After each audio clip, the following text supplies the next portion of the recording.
tutorial, and I guess we are maybe should start, but we're still waiting for the guy who should fix us the audio. Maybe if I do this.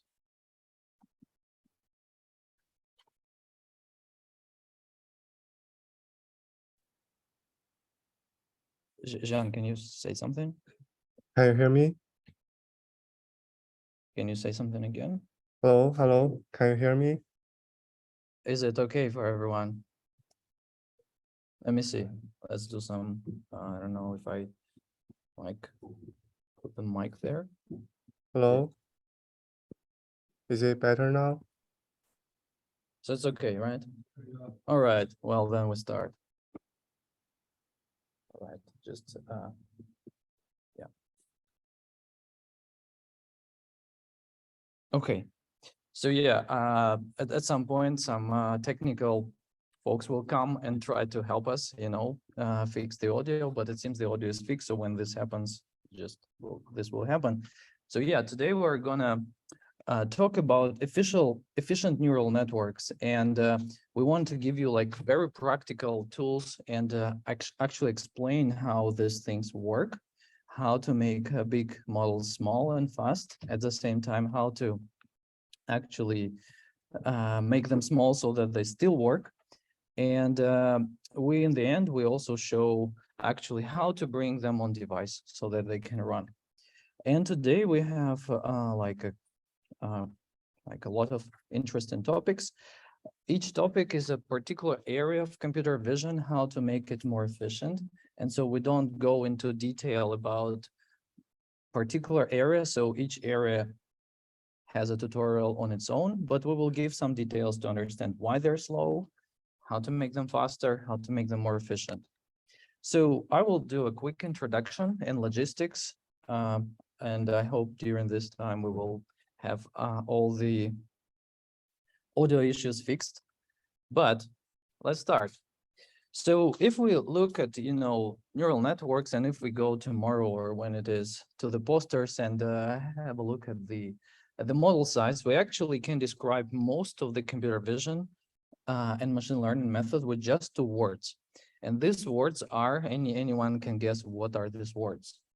I know it's morning, but maybe someone has some ideas. What? Well, maybe that's third word. Yeah, but the words are that they're huge and like extremely huge. And the other word is that they're slow. And this is very understandable why this is so. But what we want to do is to actually make them small and make them fast. But at the same time, you can take any model and make it small. You can prune layers, remove everything, but you also want it to work. You want to have it like high accuracy or whatever your underlying metric is. So you still want it to work. Like this ant is pretty small, but it's carrying some huge load. So you want that. And the trend in our community is understandably quite the opposite. So we, instead of like making the model small, we actually scale them. And this is very clear why this happens. And this is actually a good thing because our brain has a lot of neurons and we want to mimic the brain in some way. So, the famous transformer paper, attention is all you need. And if you look how transformers or how like in general method grew, this is log scale. And you see that they're actually growing and they're huge. And this is only like a year ago. So this year you can clearly tell that it's much greater. Then we also have this as called as like generative AI, which is like remarkable. It's because we can scale the models, can scale the data, can scale compute. We can actually scale everything, and we can get this very impressive results where just you have a text prompt and then you get your images. But let's see how efficient is that. So this is, I just recorded, I added a prompt. Someone is presenting slides about efficient neural networks. So we have to wait quite a bit. Yeah, just this slide is supposed to actually show how much we wait. So it's around 30 seconds to generate this nice 4 images. So I think it's okay, and this can be speeded up, but still it's not instantaneous, and I am not so happy with those images, so I want to actually generate them again and again and again and again, and this will take quite some time. Another topic which was like quite revolutionary recently was neural rendering, which is remarkable because it doesn't really need any meshes or texture mapping or materials or anything like that. And everything can be learned, but at the same time, it's super slow, and we'll see why, and how to make it faster is also a topic of our tutorial. And so if we compare server side and edge inference, there are like pros and cons for each. So for server side, it supports really, really large models. So you could really run these large transformers or large generative AI methods. And it's probably a bit easier to launch because you're less constrained, and it's a bit easier to, just take your PyTorch or TensorFlow model and just serve it to millions of users. But there are costs, and those costs are because you actually pay for this infrastructure, and there are privacy. So you send images or you send prompts to the server, and you don't know actually what happens there. Are they stored? How are they handled? Even if they say that they don't delete them right away, it doesn't mean that it's implemented like that. So there are privacy concerns. And also quality of service decreases a little bit because you have to wait longer. So for example, the image synthesis example that I show, I just typed something in, I need to press enter, 30 seconds, another 30 seconds, then another 30 seconds. So it's a bit lower quality of service. On the edge, however, there are no costs. So you just send things on device. Okay, I think we can now see your slides. The people who join virtually can now see your slides. Okay. Yeah, probably because I forgot to. Yeah, you're right. Okay.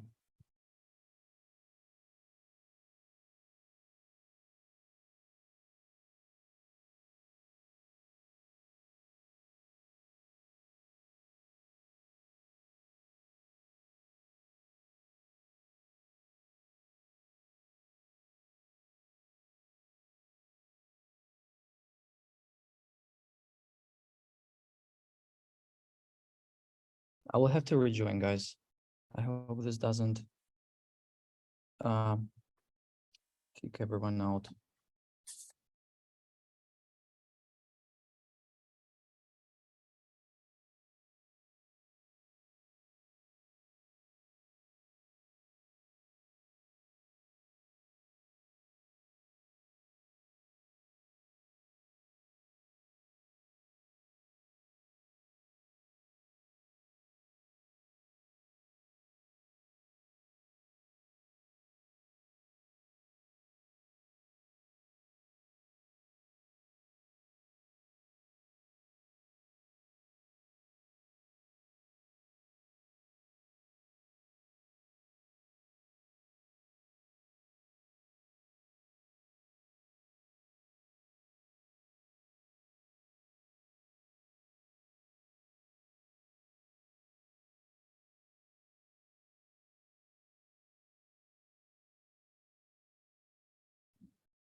Jan, do you hear me? Yeah, we can hear you. You see my screen, right? Yeah, we can see your screen now. Perfect. All right. Yeah. So huge apologies to the remote folks.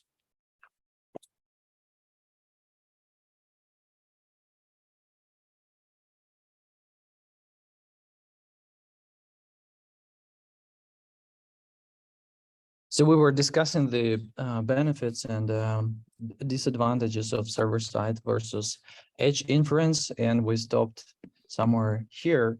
So at edge inference, there are really no costs. So you just send your models to the device, and the user runs them on their device. So then,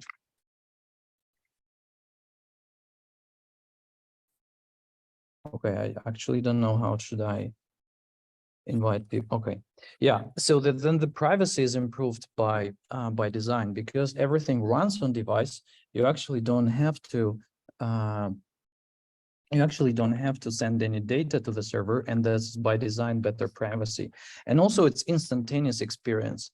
So things on the device should be by design and by definition should be faster. So, but there are many issues with the edge inference too. So making models small is super hard.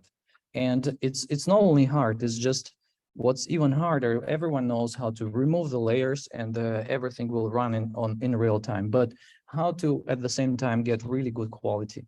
And these 2 points are actually the goal of today's tutorial. So we will take some huge models, make them small, and show that they can still at the same time deliver like really good performance. And we will show how to take this elephant, make it smaller, how to take the tortoise or turtle and put it on device.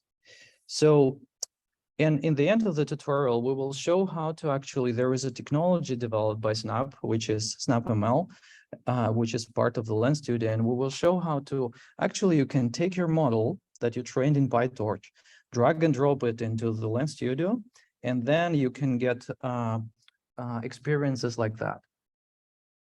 Almost, yeah, it's not so simple, but we will go through the steps.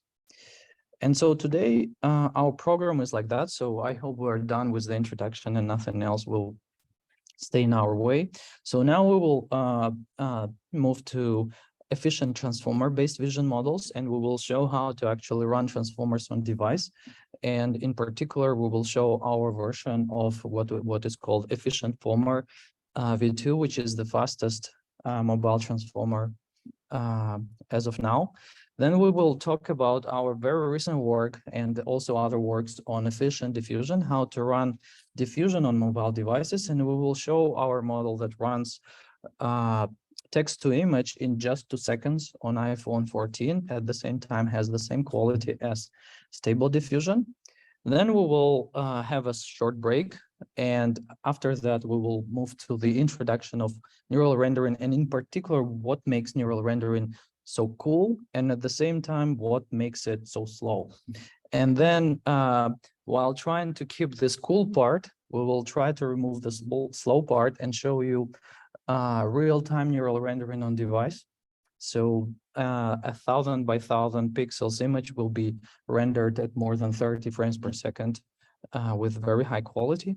And finally, we will show you how to actually practically build these mobile experiences using SnapML technology. And then if you have any questions for when I am presenting, you can ask them anytime, but for folks that are remotely, it would be best experience if you ask them after they finish their presentations. And I hope, yeah, that we will not see any further technical difficulties. And with this, I pass the mic and everything else to Jean. Thank you. Thank you, Sergey. Can you stop sharing so I can start to share my screen? Yeah. Okay. Okay. Can you see my screen now? Yep. Okay, thank you. Thank you, Sergey, for hosting the tutorial. Just a quick, do you all hear well? Okay, perfect. So yeah, I hope I don't touch anything here. Yeah. Thank you. Thank you, Sergey, for dealing with all those technical difficulties and the conference. And thanks everyone for joining our tutorial. I'd like to share some work on efficient transformer for vision task and how to make those large transformer-based models run efficient on mobile devices. So people have been starting the machine perception or trying to let the machine understand the real world around us for a very long time ago. It's a very interesting topic, but it could be a challenge as well. Like we want to let the machine be robust in a way that for any arbitrary images, we hope the machine can understand the content well and can give us the right prediction. With the introduction of AlexNet, people start to build very deep convolutional neural network. This kind of work really boosts the performance for various computer vision based tasks, and people start to use those kind of deep neural network for real world applications. A few years ago, with the introduction of transformer, people start to leverage the architectural transformer for vision-based task. And those bring a second wave of architecture design where we can use both convolution and attention-based modules for design new architecture. And we also observed lots of improvement for those new architectures. So for the transformers, the main design modules is the attention, where we have three matrix query key add values, and then we do the scaled out product attention.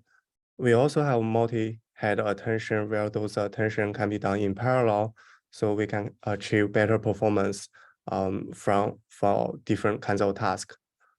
With the introduction of the transformer or the attention modules, people start to build much larger models, and they see better performance when the models becomes larger and larger. So over in the past 2 years, the largest model size for transformer has become over 200 times bigger. And with these much large transformer models, we need more resource to train those models. In the meantime, to deploy those models for the real world applications, we also need more resources because the models are becoming larger and larger. In this tutorial, we will more focus on the vision transformers, like how to use the attention modules for computer vision related tasks. So compared with the convolution, which use the kernels or the filters to get the local information from the image or the patch, the attention can get the global information calculated from the image or the features. The vision transformer first introduced the attention modules for computer vision tasks like classification. So for image, they split the image into different patches and then send each patch to the transformer encoder via linear projection. For each patch, they also apply position embedding. So the transformer can understand the position of each patch. On top of the encoder, they have a MLP head, which is used to predict the specific class of the given image. For the encoder, basically it contains multi-head self-attention, and on top of it, they have MLP layers following the attention. So for the VIT models, they still need lots of data to pre-train to achieve good performance. In the following works, people try to make the transformer-based models more efficient for using different kinds of techniques. For example, in the DIT work, people introduce the distillation tokens as input along with the class token and patch tokens.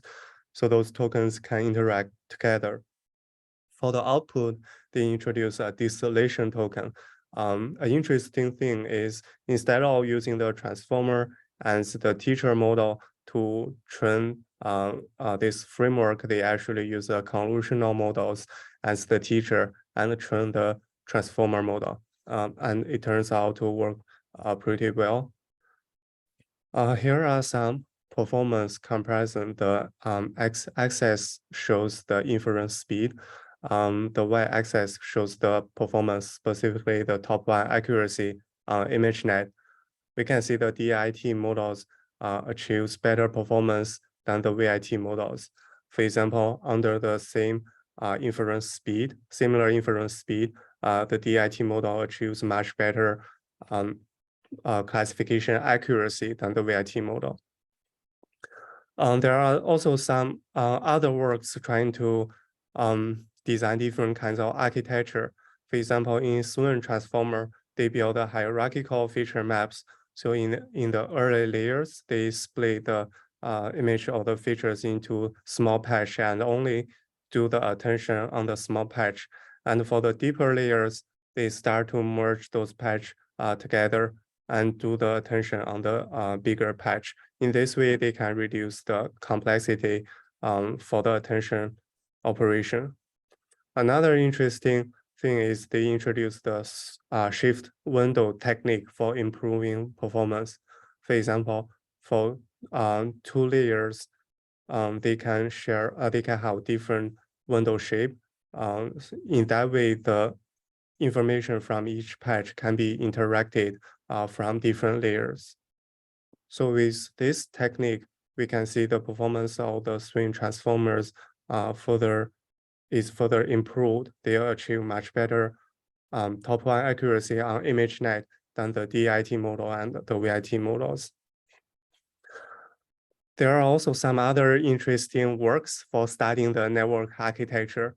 For example, in this metaformer work, they show actually the architecture or the model matters. For example, they were trying to replace the token mixer with different modules like attention, spatial MLP, or even poolings. All those token mixer work well under the architecture. So this normalization, token mixer, normalization, channel MLP is actually a good architecture for the vision-based task. Here are some comparison that they showed in the paper. They analyze 3 different metrics that includes the computation in the model, the classification accuracy or the performance of the model, and also the model size. As we can see from this figure, the pool former, which is the architecture that only use pooling, actually achieves pretty good performance in terms of the computation, classification accuracy, and the model size. There are also some work that trying to make the transformer-based models much more faster by combining convolution and the transformer modules. For example, in this work called LEVIT, they significantly improve the model speed. So here they show some comparison with the efficient net, which is a convolutional-based neural network. Under similar inference speed, as we can see from the x-axis, they actually achieve much higher top-line accuracy than the efficient net. So this work introduced several changes for the architecture. First, they use convolution layers to get the features from the image. For example, they have several convolutions after the image for getting the embedding. Second, they use attention for the downsampling during the network. Third, they introduce different stages for the network. For each stage, the network can have different configurations for attention and for the MLP. For example, in stage 1 here, they have the attention for 4 heads, and for stage 3, they have the attention with 8 heads. Another work trying to make the transformer-based model more efficient is called mobile former, where they combine the architecture design from MobileNet and the attention from the transformer. So they design this kind of parallel architecture where the modules can come from the MobileNet or come from the transformer. So with this design, they can reduce the computation in these models while achieving reasonable improvement on the top line accuracy. For example, their model has less computation compared with MobileNet V3, but the top line accuracy is better. So many of those previous works that are trying to make the transformer architecture more efficient focus their experiments on the GPU, like the high-end NVIDIA GPU. So how the models works on the mobile devices? Just a quick pause. As I promised, we have maybe some quality of life improvements here, and we will try to see if we can actually run the sound through the loudspeakers instead.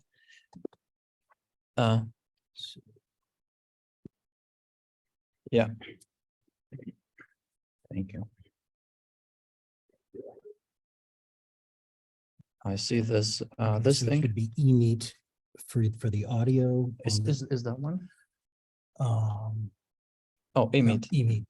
And you have to go into Zoom too. So go into the Zoom audio. Just the audio icon on the bottom. Oh, okay. And just click the up arrow. No. You want me to drive? Yeah. If you're just gonna be faster. Yeah. Okay.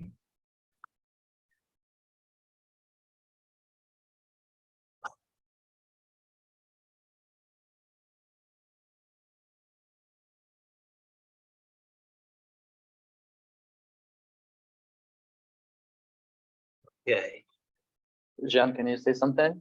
Hello, can you hear me better? I think it's better, right? Okay, perfect. Right, thanks a lot. Oh. Okay, I'll just continue. So in this, the previous works did their experiments on like the speed test on benchmark on the high-end NVIDIA GPUs, but how those models works on mobile devices are not widely tested. So in this work called Mobile VIT, they start to benchmark the latency not only on high-end GPUs, but also on mobile devices. So in the architecture, they in terms of the architecture, they combine MobileNet V2 block and a new block which called Mobile VIT. So in the Mobile VIT block, after they get the features from the convolution, they unfold the features into like kind of patch-based representation and then use transformer to calculate the tension on the patch. After that, they fold the feature back into the same shape as what they get from the convolution and send that into the convolution layers. In this way, they can leverage both the efficient building block from MobileNet and the attention block from the transformer. Here, they show some comparison results. The x-axis is the number of parameters. So if we look at this figure, we notice that under similar number of parameters, this mobile VIT model achieves better performance than the MobileNet based models. A very interesting thing is, as we mentioned, they start to benchmark the results on mobile device like iPhone 12.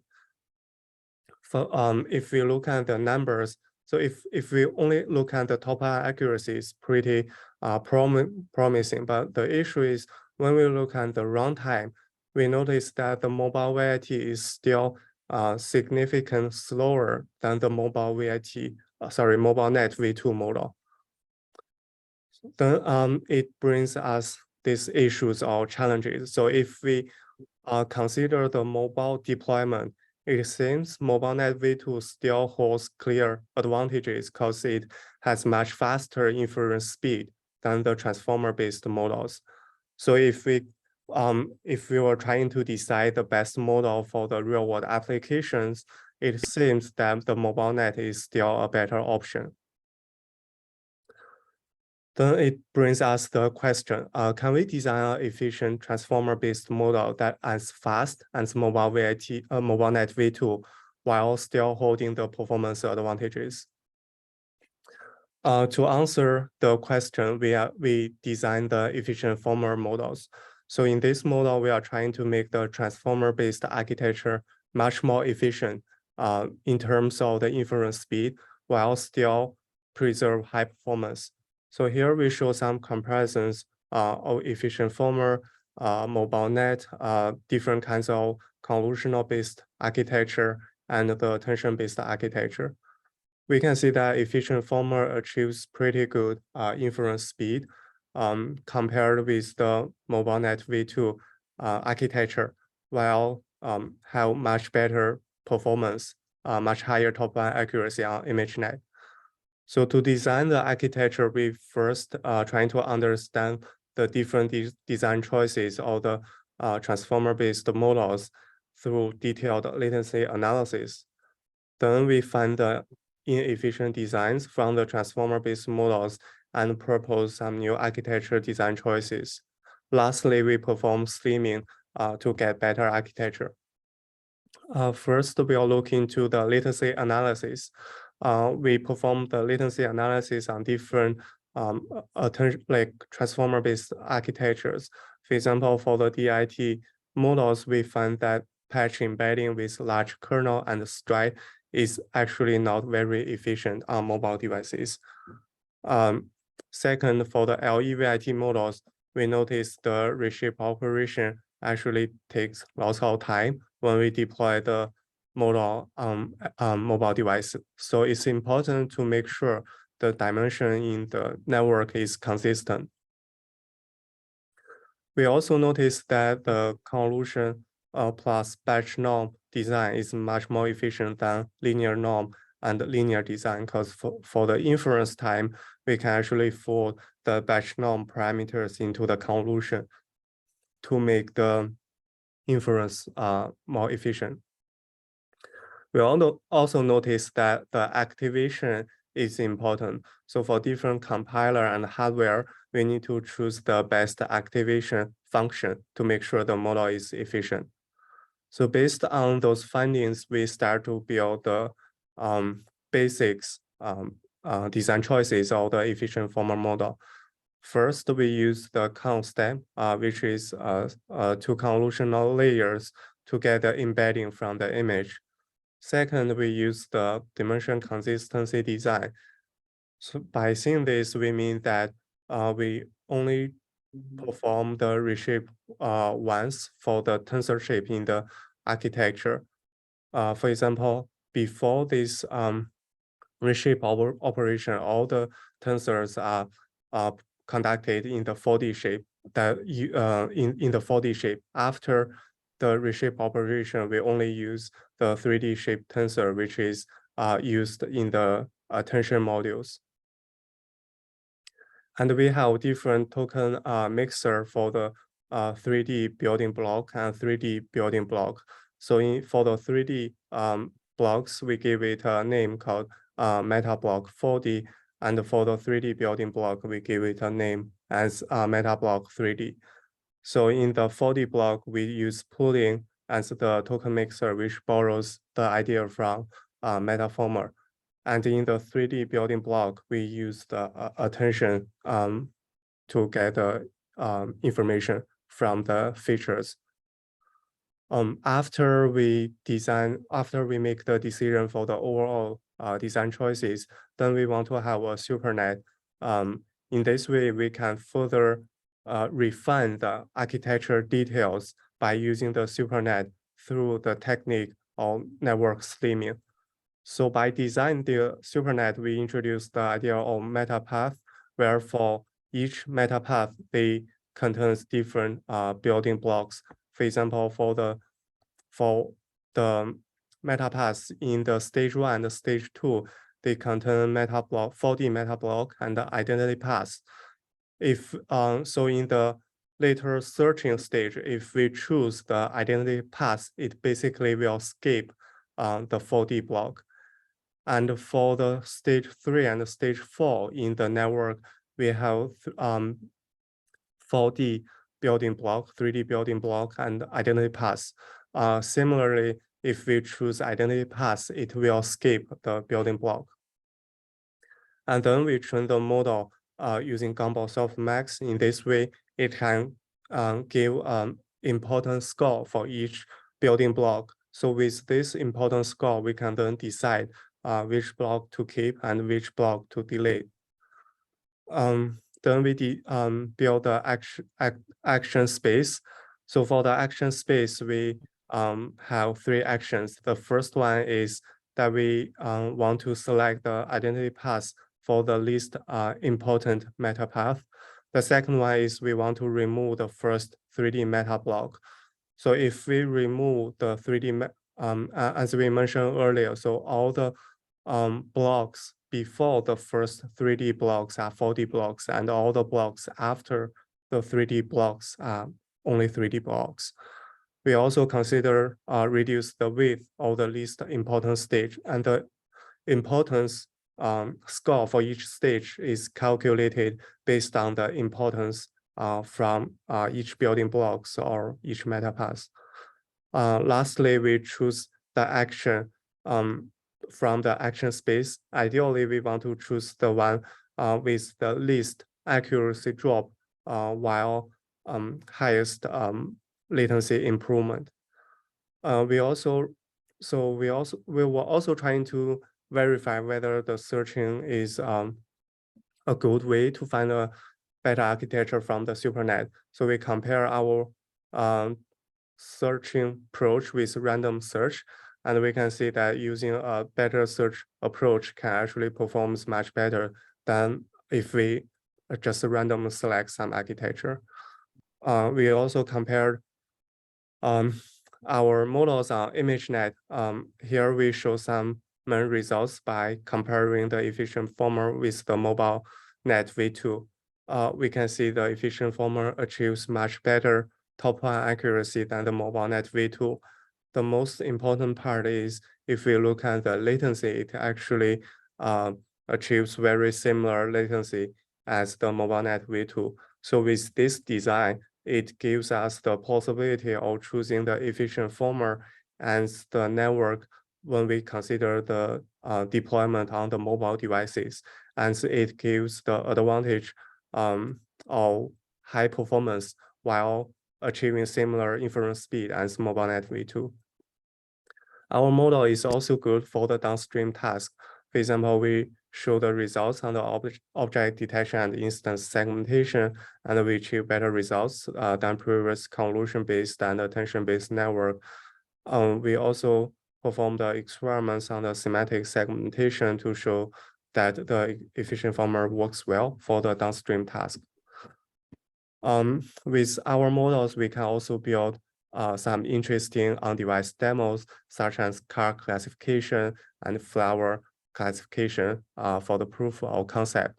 And in the later of our tutorials, Eric will give a deep dive into how we can use SnapML to quickly build the applications on device using the models that we have introduced. So there are still some limitations for the efficient former.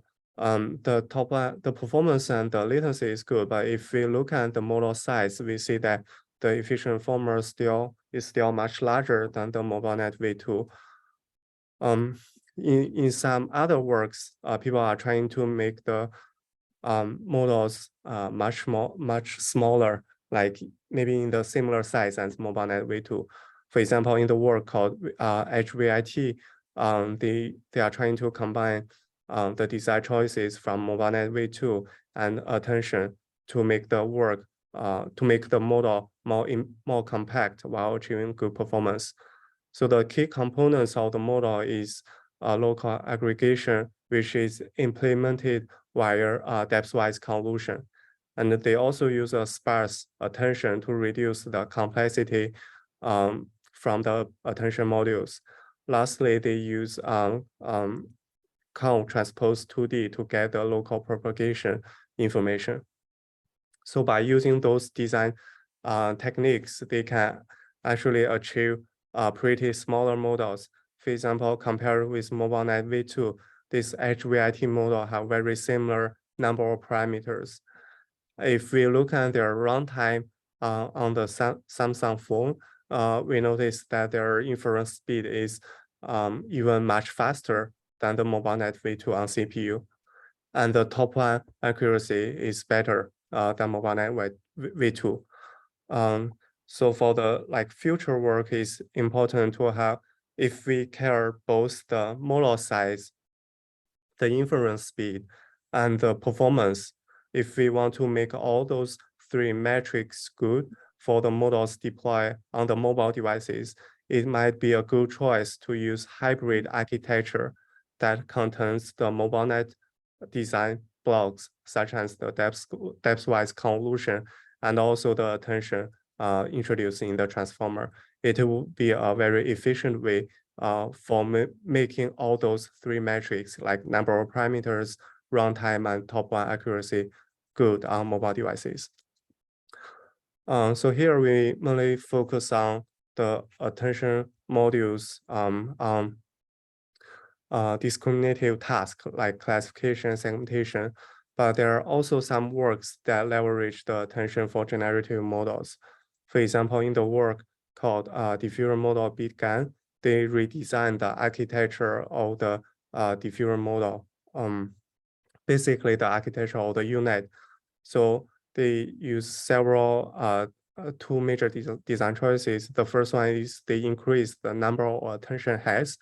Second, they apply attention and different resolution. So with those techniques, they actually improve the diffusion models. But as we mentioned earlier, like if we use more attention or more number of head, we actually make the computation much larger. So how to make those models more efficient for generative, how to make the attention-based models more efficient for generative models is also an interesting topic. Thank you. Any questions? John, any questions in the audience? Yeah. Thank you for the fact. So my question is for my understanding was the design where focused on the actual part and the paper classification. So do you have like similar ideas for the design choices that are good for dense prediction? For what? Dense prediction? Dense prediction has like segmentation. There was a segmentation comparison. So the question is, if you haven't heard, John, if the design choices that we've made here are for classification, but would the same design choices work for something that is dense prediction, like semantic segmentation? Yeah, Is it that- works well for semantic segmentation and detection. So yeah, As here slide.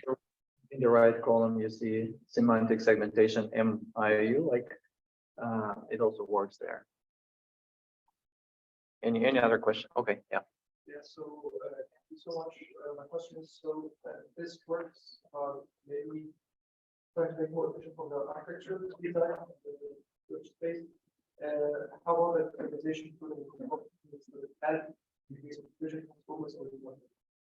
So the question is whether quantization, pruning, or let's say post-training, or this kind of techniques help to reduce the size of the model.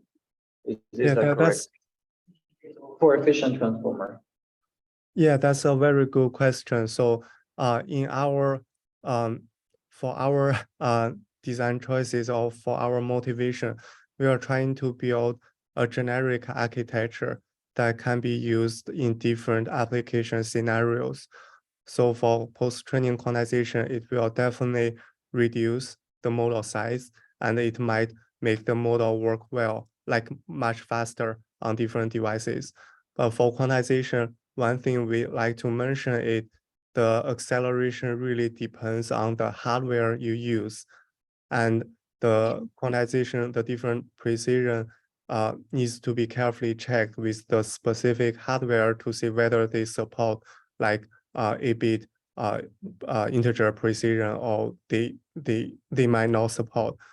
So I think it depends on the hardware. We can use those post-training quantization techniques. It's orthogonal to our work and can be used on top of our work. But in this efficient format, we are trying to build a generic architecture that do not rely on specific quantization techniques. Okay, so in comparison with CMS, was pruning and quantization data transform way worse or better than putting a quantization CMS? So the question is, compared to CNS, does pruning quantization of efficient transformer make it worse, or it also helps like in CNNs? I think there are some works on transformer-based doing the quantization for transformer-based models, and I think there some of the works for example for 8-bit precision, they can even make the performance very similar to the original for precision models. So I think there are specific techniques can be applied for the transformer to maintain the performance. And my comment is here is if we care about the performance, we don't have to use the same quantization for different architectures. Okay, so maybe we will ask two questions that are remote. So I'll read the question. How would the latency get affected in detection with large number of objects? That's a good question. So here for so from our experiments, we didn't carefully benchmark the latency for different number of large number of objects. So because for all the downstream tasks, we use the same how to say, like backbone design choices. Like all the backbones are fair compared. So in this way, we think we assume that even for a large number of objects, the latency increments for all those different kinds of models should be similar. Like, yeah, I hope it answers. So yeah, we take maybe one more online question before we move on to the one interesting topic. So how would the latency change when the input sizes change? For example, generative models for upscaling input images.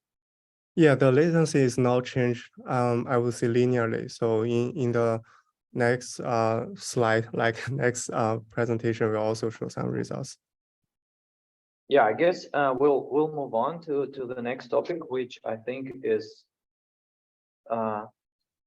very interesting, and it's essentially how to run text-to-image diffusion models on mobile devices, which is a pretty interesting topic. So yeah, John, go ahead. Okay, so you can still see my screen, right? Yeah, right, correct. Okay. Thanks again, everyone, for joining our tutorial. And then I will share some work on text-to-image diffusion models on mobile device. It's a teamwork from like we made some progress on this domain recently, and it's a teamwork from many talent people from Snap. So I think human has been starting to create content long time ago, like around 30,000 years ago. People start to do the cave painting. For example, they are trying to paint something in the cave, for example, like how they hunt animals. But if we look at those images, they are kind of like do not contain much details. And it's kind of blurry from what we see now. And around 2000 years ago, the drawing has become much better. For example, in this battlefield image, if we zoom in a specific patch, we can see the image already contains detailed human, detailed horse. Around 400 years ago, people pay more attention to color, like they use different colors to paint the image, and it makes the image looks or makes the painting looks much better. So nowadays we have machines, like the computers is very powerful. So how can we teach computer to be as creative as human? The easiest way for letting the computer be creative is using language as a guidance. For example, we can trying to tell what we want to generate or what kind of content we want to have using the language, and the machine can be trained in a way to understand the language and generate the given content or generate the desired content. So people have been starting to do some research for this text-to-image generation some time ago. Previously, people use scan-based models to generate images. But for those works, there are still some limitations. First, many of those works are trained on relative small data set, like bird data set or MS COCO, so they can only generate limited content. Second, if we look at the image quality and the resolution, they are relatively low, like the image is very blurry. and the resolution is 256 by 256. The most critical part is they cannot generate well on the unseen text. So if we train the model only on the bird dataset, then we can only generate bird image, and we cannot generate arbitrary content that we would like to have. Recently, like people start to explore use with the help from the increased computation power, and people start to explore large scale models. So one direction is the two-stage model that use vector quantized variational autoencoders and the autoregressive transformer. The architecture looks like this. For example, for a given image, we can encode the image into raw embedding, and then we can get a vector quantized codebook, which can then be used to decode an image. So this is the architecture of this VQ VE plus transformer. And for the VQ codebook, it can be modeled via autoregressive transformer for generating new content. So there are many works that using this two-stage network for generating high-quality images, such as DALL-E, Cogwheel, Make a Scene. So in those works, we can see for almost arbitrary text prompt, they can generate pretty good images, and it looks pretty realistic. Another direction is the diffusion-based models. So for the diffusion models, the overall architecture basically look like this. For the data sample, we can gradually add noise and more noise, and then it will become a distribution similar to maybe a random Gaussian distribution. So this process is called diffusion. And from the random noise, we can actually sample different latent representation and use that to generate the desired image. So this process is called denoising. So these diffusion-based models also achieve pretty amazing results. Like the work from Imaging or DALL-E 2, they use diffusion-based models to generate high quality, high resolution, and high fidelity images. I would also categorize the large scale models to a third category, which is called open source models. So many of the previous models actually do not have public models for people without large scale computation to try or to play with. And recently people start to open source those large scale models, so more people have the can access those models for different kinds of experiments. So one model is built based on the latent diffusion models. So instead of doing the diffusion on the image space, this works use an autoencoder to encode an image into a latent representation and doing the denoising process on the latent representation. After the denoising process is done, they use a decoder to decode the latent back to an image. So in this denoising unit, they can actually use different conditions like semantic map, text, or images. And these conditions are sent into the unit via cross attention. After this work introduced, people use these models to train on a very large scale data set called Leon that contains billions of images, billions of image and text pairs to get a model called stable diffusion that can generate very realistic, artistic images. So those high quality generation are not free. If we look at those models, for example, the DALL-E 2 stable diffusion or imaging, we can see those models actually contains lots of parameters, like billions of parameters.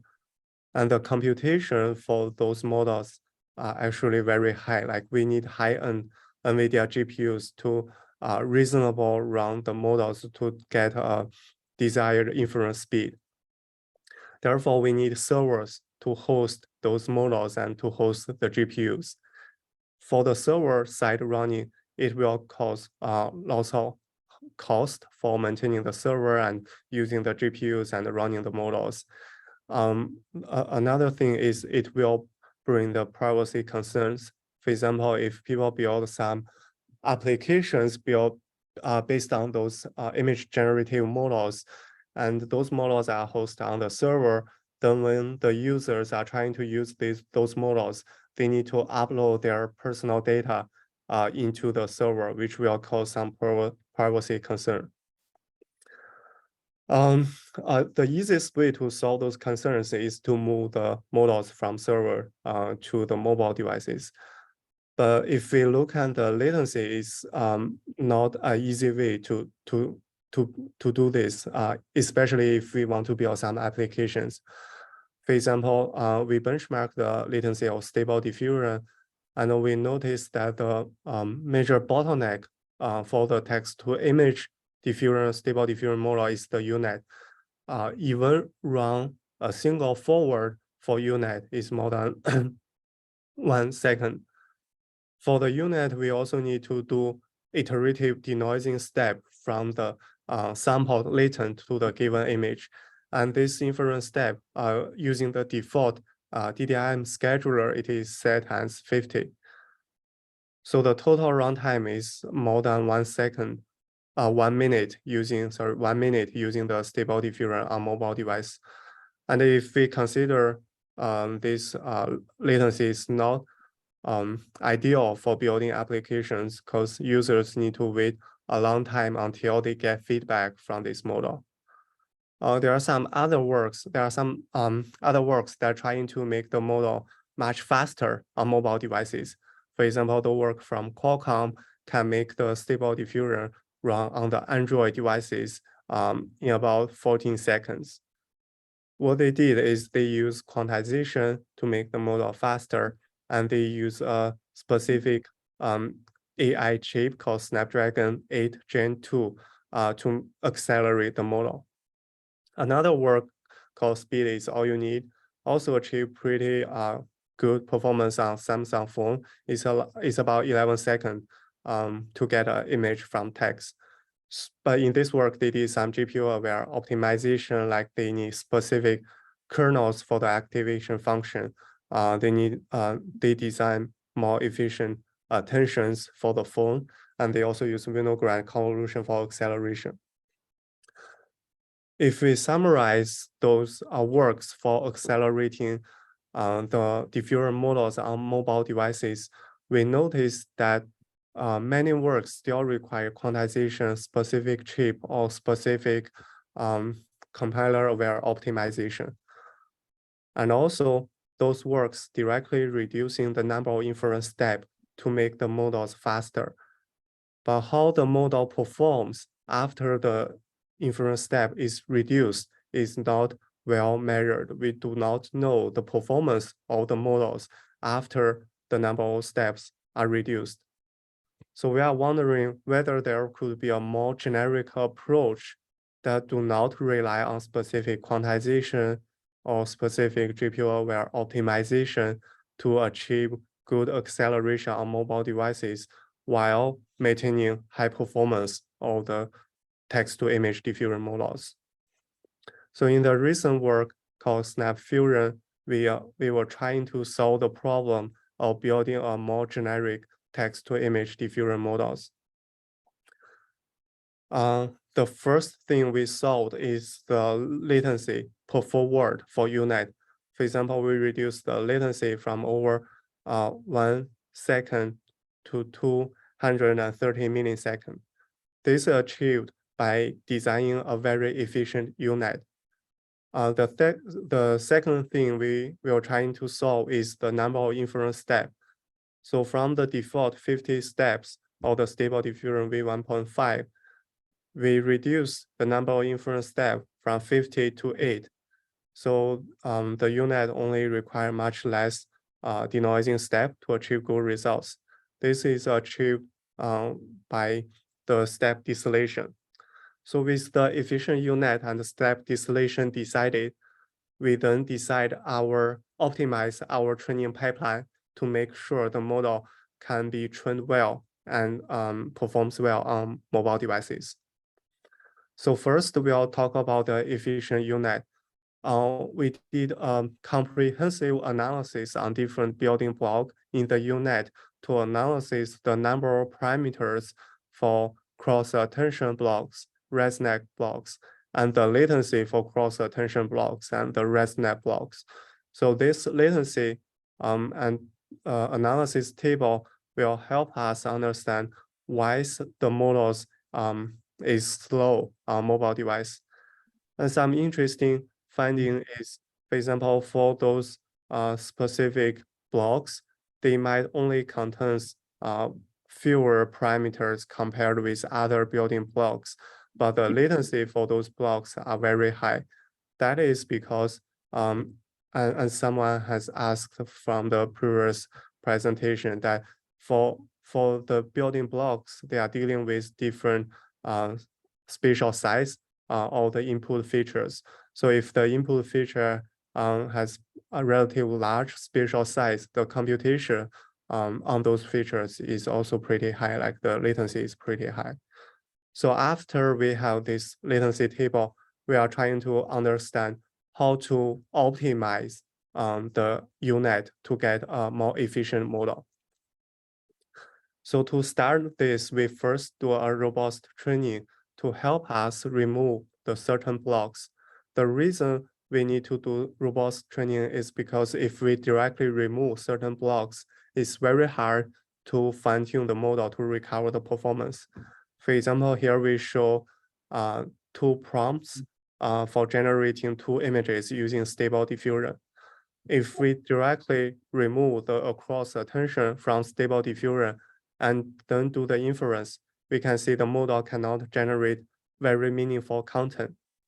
But after the robust training, which means during the training time, we randomly drop each block by using identity mapping.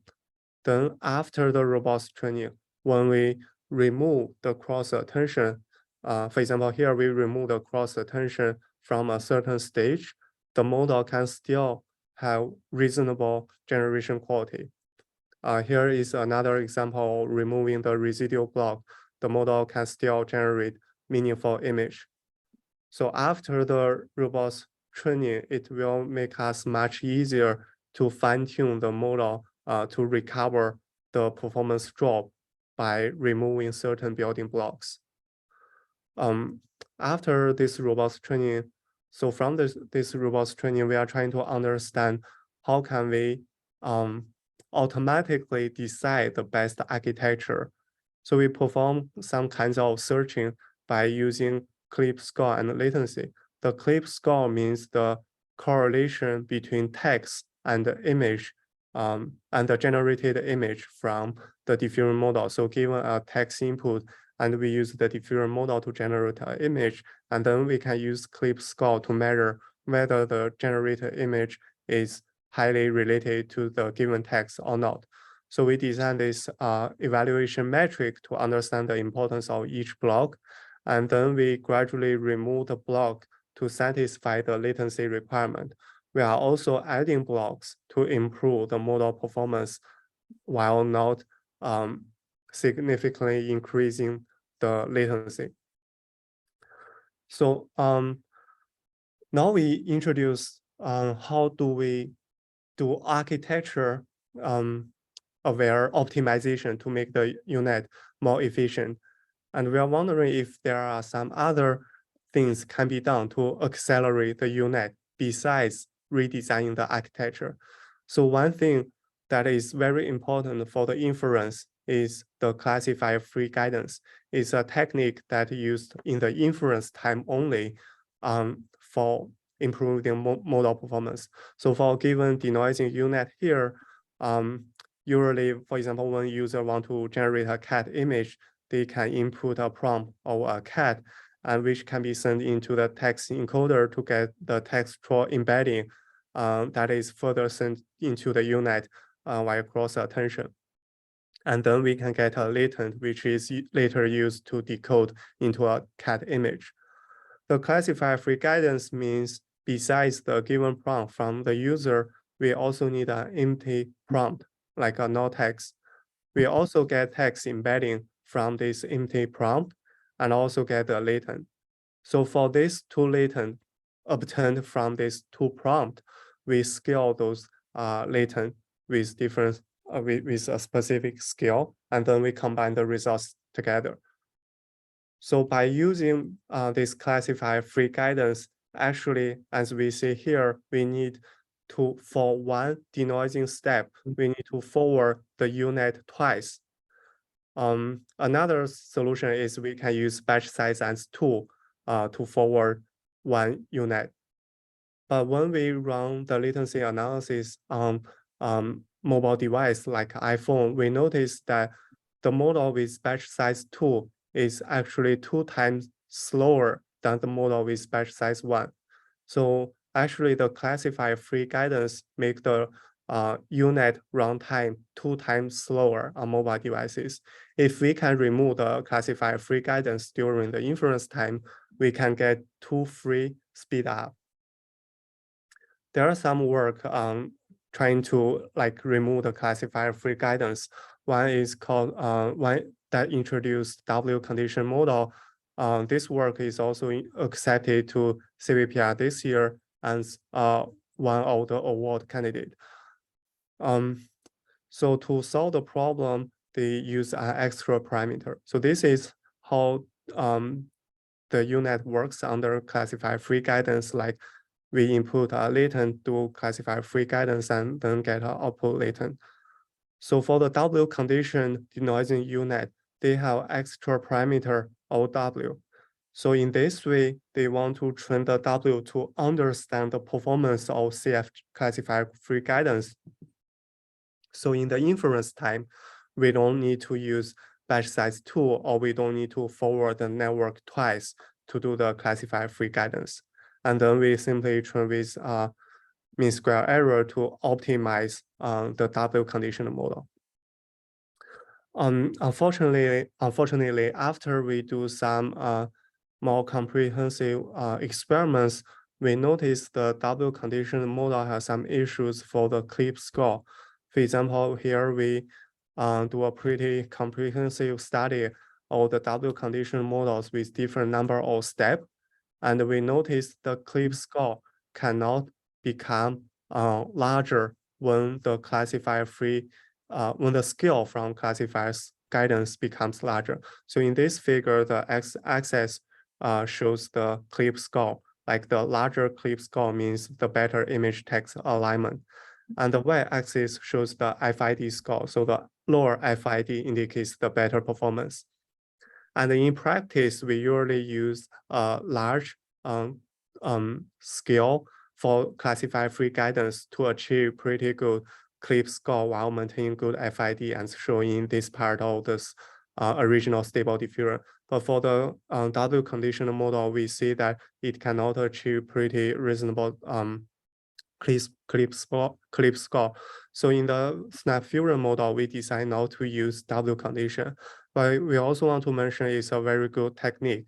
And if there are some further optimization can be done on W condition, we might achieve further speed up. But in our work, we decide not to further investigate into this area.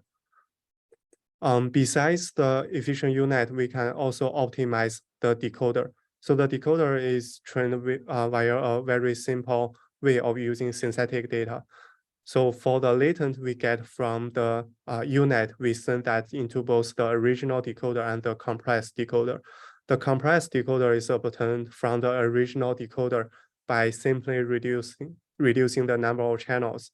And then we can get the output image from the original decoder and a synthetic image from the compressed decoder. And then we directly optimize the difference between the two images. In practice, we use mean square error. And we see that by using this simple technique, we can achieve pretty good compressed image decoder. For example, the first row shows the image generated from the original image decoder, and the second row shows the image from the compressed decoder. From our point of view, those images look almost identical. So now we introduce how to make the UNet and decoder fast. They can run efficient on device. the next problem is how to reduce the number of inference step or unit. As you may recall that for original stable diffusion v1.5, if we use DDIM scheduler, it takes 50 steps, which will take quite a long time on mobile device. So one technique for reducing the number of sampling step is called progressive distillation. So for a given latent, the model, they have a teacher model and student model. The teacher model takes the latent as input and predict another latent and takes that latent and as input and generate a new latent. So this is how the teacher model works. Here, the teacher model run 2 denoising steps. And then they have a student unit model that takes the same original input latent from the diffusion model. Instead of doing 2 denoising steps, the student unit just forward once to get a latent, and then they optimize the difference between the latent get from the teacher after 2 denoising steps. So this figure shows that by using the step distillation technique, we can reduce the number of inference steps by half. In the specific example, we reduce the number of inference steps from 2 to 1. And the progressive distillation mentioned that we can gradually reduce the number of inference steps. So we have, for example, we can have a teacher with 64 steps and then get a student with 32 steps. And the 32-step student model can now become the new teacher model to gradually reduce the steps.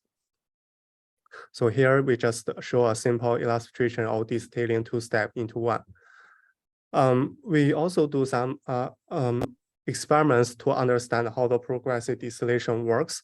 So in this figure, the blue line is the original stable diffusion v1.5.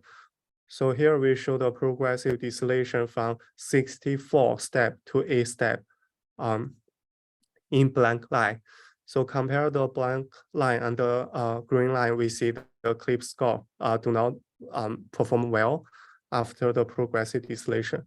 We also do very simple experiments by what we call direct distillation. So in direct distillation, we start from the model with 16 steps and directly distill it into 8 steps without doing it progressively. And surprisingly, we found it actually works quite reasonable, as shown in the red line here. It performs even better on the than the progressive distillation. So in the later experiments, we just use direct distillation. But we also want to mention for all these 2 distillation techniques, they have some issues for the clip score, like for the larger classifier free guidance scale, the clip score for those models are not good. So there are some, then we want to solve the issue of the step distillation.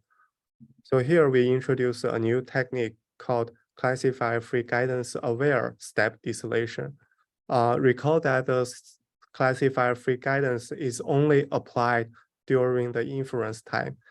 And we are wondering whether we can also leverage this technique into the training time to improve the step distillation.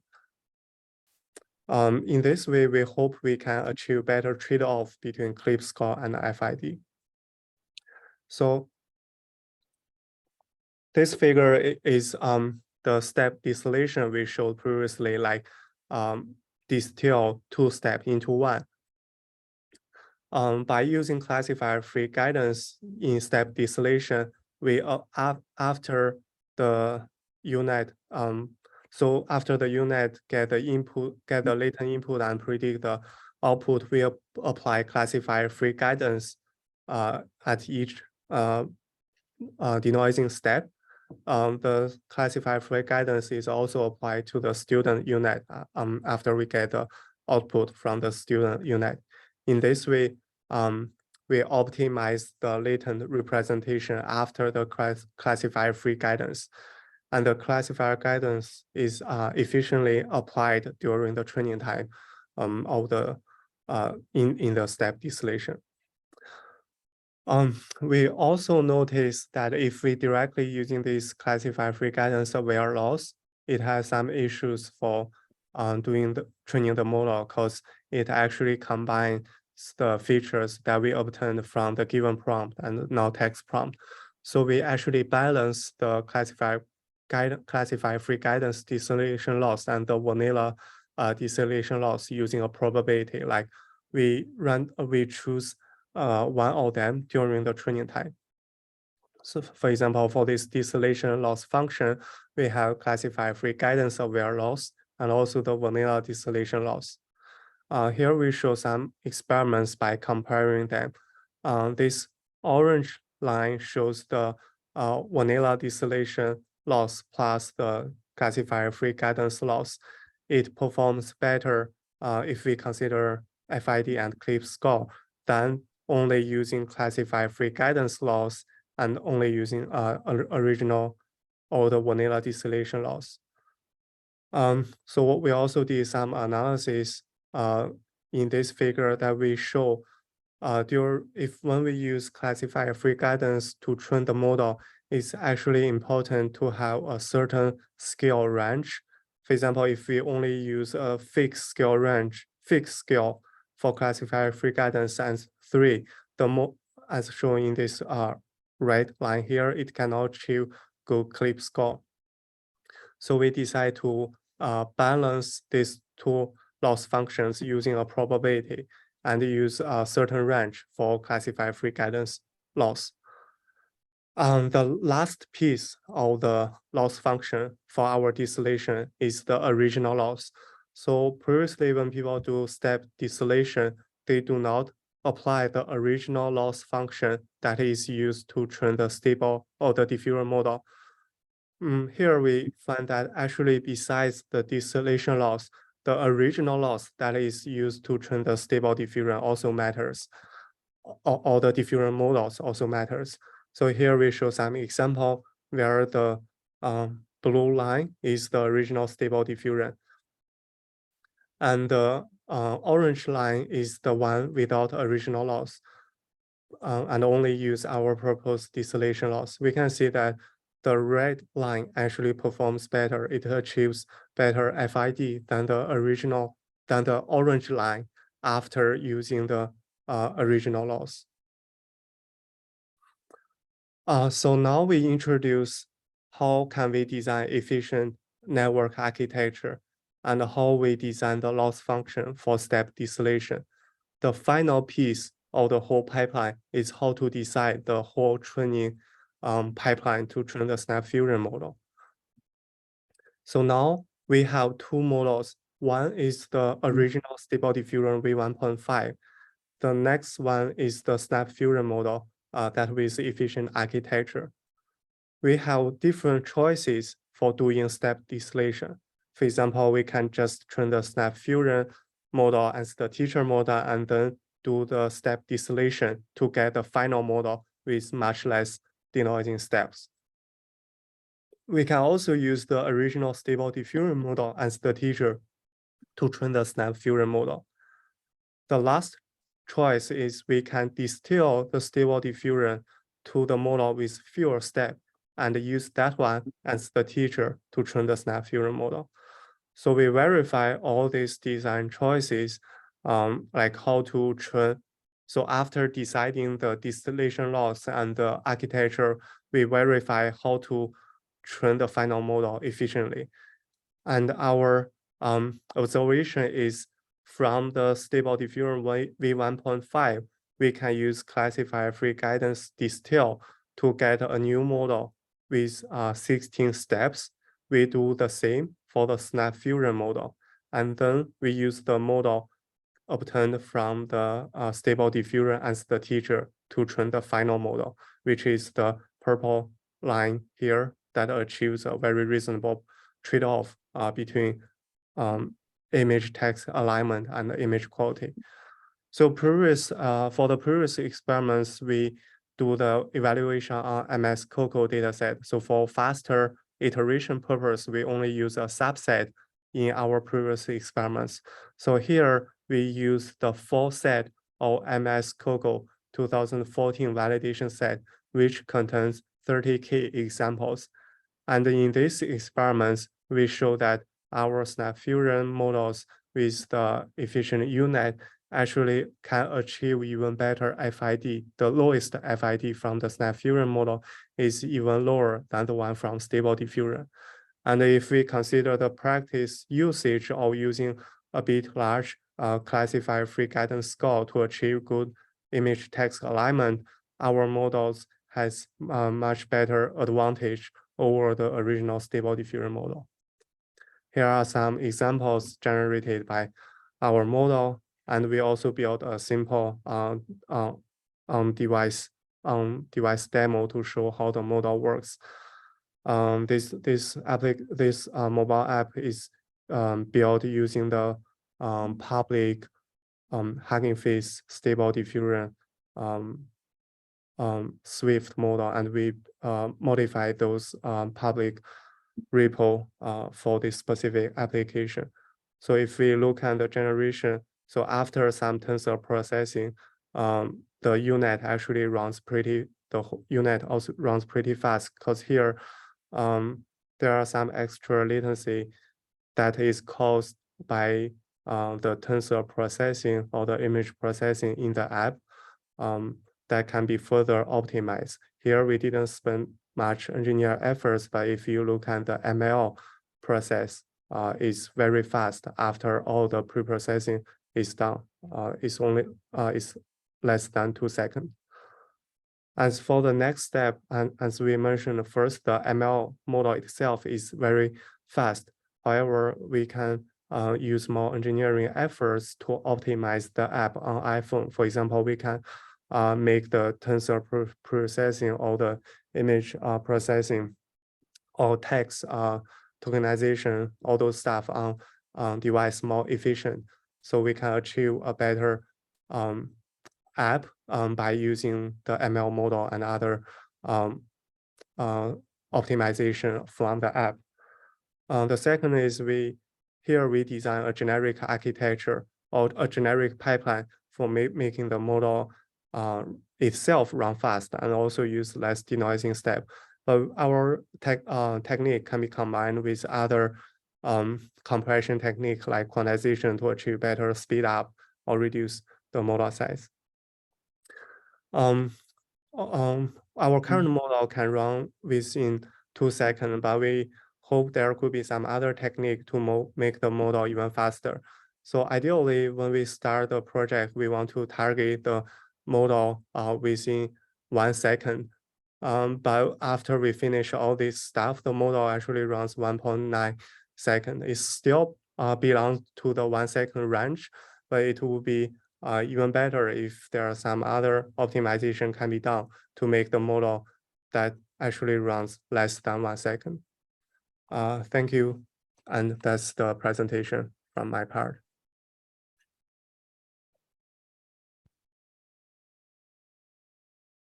All right, any questions? Yeah. Thank you for your presentation. I've seen some concern about the inference time, but did you analyze the training time too in your study? I'm not aware of the study yet. This is just maybe a couple of weeks in archive.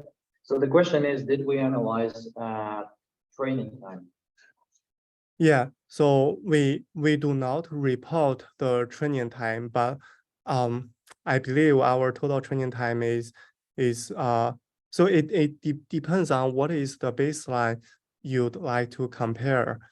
But our model is not trained from scratch. We leverage the Stable Diffusion models to do the reason. One major reason we use robust training is it is more efficient than training from scratch. So we can relatively quickly fine-tune the model to a reasonable performance instead of training all this from scratch. As for the step distillation, is very quick. It take my half a day on certain hardware. So I think compared with training from scratch, it takes less time. Any other questions? I thank you for that presentation. I have first question is, which solver they use during the progressive step estimation? Is it default DDM or something else? Yeah, we Okay. use DDIM for all the experiments. Okay, and during inference also. Yeah, also DDIM. Ah. Yeah, And there second- could be some other fast solvers to make the model even faster, but here we just use DDIM to make the whole pipeline more generic instead of trying other fast solvers to make the model fast. And second question, when you deployed on iPhone, did you use Core ML or you didn't? Yeah, Core ML. Thanks.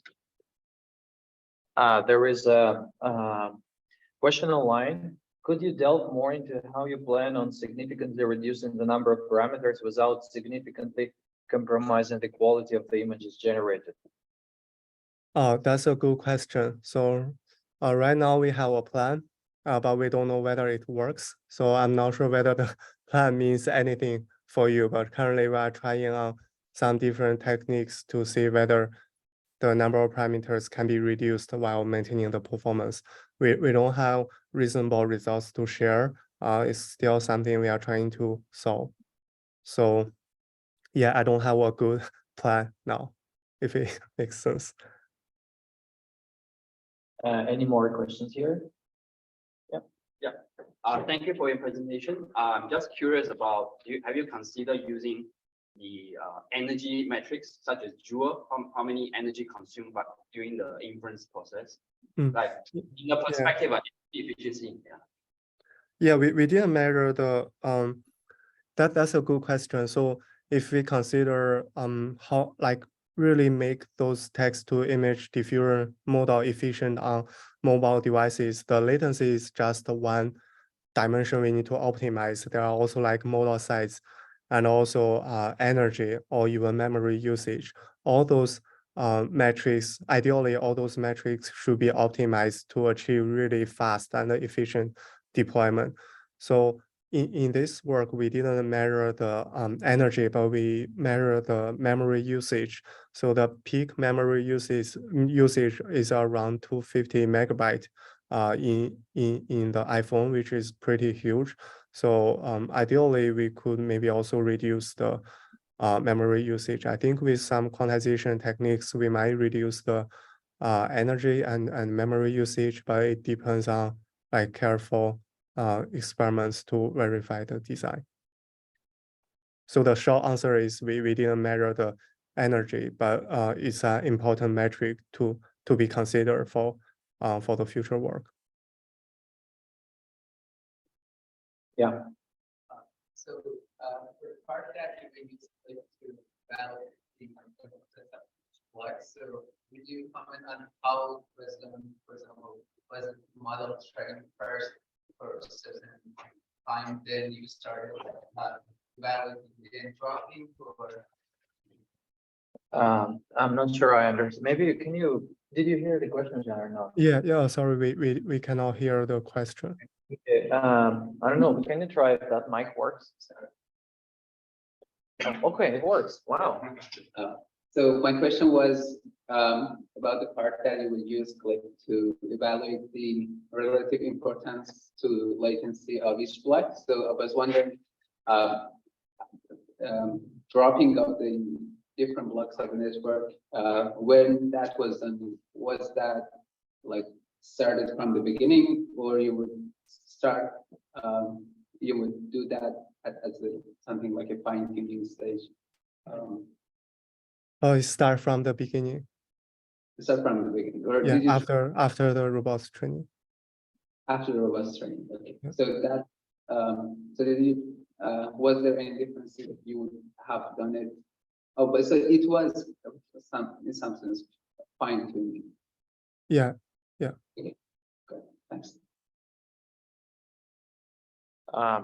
So one more question, how does this speed affect the model energy consumption? I think we already commented that we didn't check the energy consumption and Yeah. also compared to other slower models. So I assume this is also in the perspective of energy consumption, which we haven't tested. Yeah, I'm not sure what other slower models you mentioned, but for we from what we can get is wait a second. From what we can get, we only have the stable diffusion models. For this model from Qualcomm, it requires specific chip on specific phone. For the model from the Google, it requires specific compiler. So we do not have those, and we also cannot compare with those works. Okay. Maybe we have one last question here. Okay, yeah, go ahead. Maybe if you can use the mic, then I don't have to repeat them. Thank you. Hi, thank you for the presentation. It was really interesting. So if I remember, you said that you were dropping the cross-attention layers in the decoder. Have you tried? So in the encoder, you're still using like full cross-attention layers. Have you tried using like some kind of low rank approximation of those cross-attention layers to see if you can speed up, or even add the low rank approximation in the decoder to see if you can further increase the quality of the image? Yeah. I think that's a very important direction, and definitely worth to try.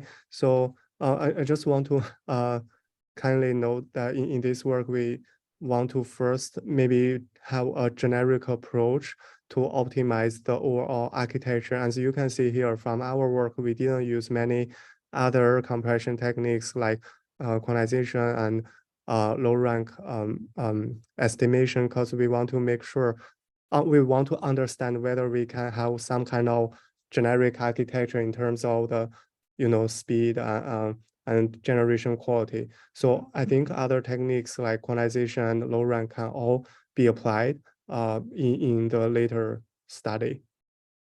But we didn't try it. I was just thinking, because I think like low rank can also be generic, it's not hardware dependent. So that's why I was thinking that you can still keep the generality while using low rank approximation. It's not the quantization. Okay. Yeah, I agree. So sorry, maybe my comment should be like, we want to develop a more generic architecture, and also the way for doing the denoising step. And for the generic compression techniques like low rank, it can be applied on top of the architecture. So I think it definitely can be tried. Thank you. Thank you. All right, so let's maybe thank Jean again. And so here we have a short break. So right now it's 10:03. Let's say we meet in 10 minutes from now. And the next topic would be about nerves and how to make nerves actually super fast. So see you in just 10 minutes.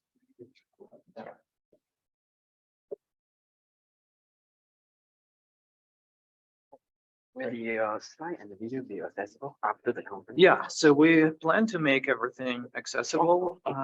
We don't do recording ourselves, so this would be I think organizers who will do the recording, and so the slides will be available on the website shortly after the same Wi-Fi by the QR code. I think so, yeah. Okay. Yeah. Thank you. Yeah. Hi. Hi.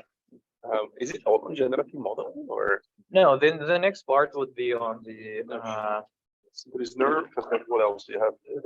what, sorry? There is nerve, and then that's also generative, right? And then what The else? nerve is not generative. Nerve Oh, is it's like, like reconstruction I know, based, yeah. like, yeah, so But you have something for content classification, etc. it was at the beginning, Oh, was I way understand. efficient format. Yeah, so we try to cover like I see. content understanding, then content Okay, generation. I missed the creating- first part. yeah. No, nerve is super interesting. Too, Yeah. so I'll stay. Yeah. Thank you. Hi, Sergey. Hey, Question about where the next session will be at. So do you get into the details of how to optimize the model on different mobile phones? I see you mostly worked on the Snapdragon as the acceleration. no, we actually mostly worked on iPhone because it's much simpler to compute the latencies and also much simpler to run the models. We don't particularly have like in our slides experiments for each particular model. So I see, like yeah. Androids, there are thousands of them. So we focus more on the just optimizing it. I think for different processors, you might need quite different. Okay, so the Sometimes. optimization is mostly for the model to be optimized, and you break it down into smaller sizes to doable in real time and focus on actual hardware implementation. Is No, hardware implementation is not the focus. It's all about like, let's say, algorithm complexity. So I think hardware implementation can further reduce latency. So this is very generic. So it uses iPhone as just because a way to compute the latencies. I see. And the acceleration is done on Apple's GPUs, basically. Is Yeah, there a on particular- NPUs, yeah. so NPU doesn't support all the operations, so Okay. it might be that some operations are done on like CPUs. Okay. Yeah. Thank you. Yeah, so thank you for your job. It's very interesting. And I have two questions. So the first one is more specific in details. Are you using, for example, TensorFlow directly? We don't use TensorFlow. What do you use? We usually train using part of PyTorch. So how do you go from PyTorch to implementation? Oh, there are many ways. There are open apps on the web. I think we use some of the implementation provided by Hugging Face just to Okay. show the Yeah. demo, but for the end of the tutorial, we'll show how to use like Snap's infrastructure, like that runs on device, Okay. to actually do this. So it supports both PyTorch and TensorFlow And you use ONNX? as to convert the models. Yeah, Okay. but like we have our own inference engine, so Okay. yeah.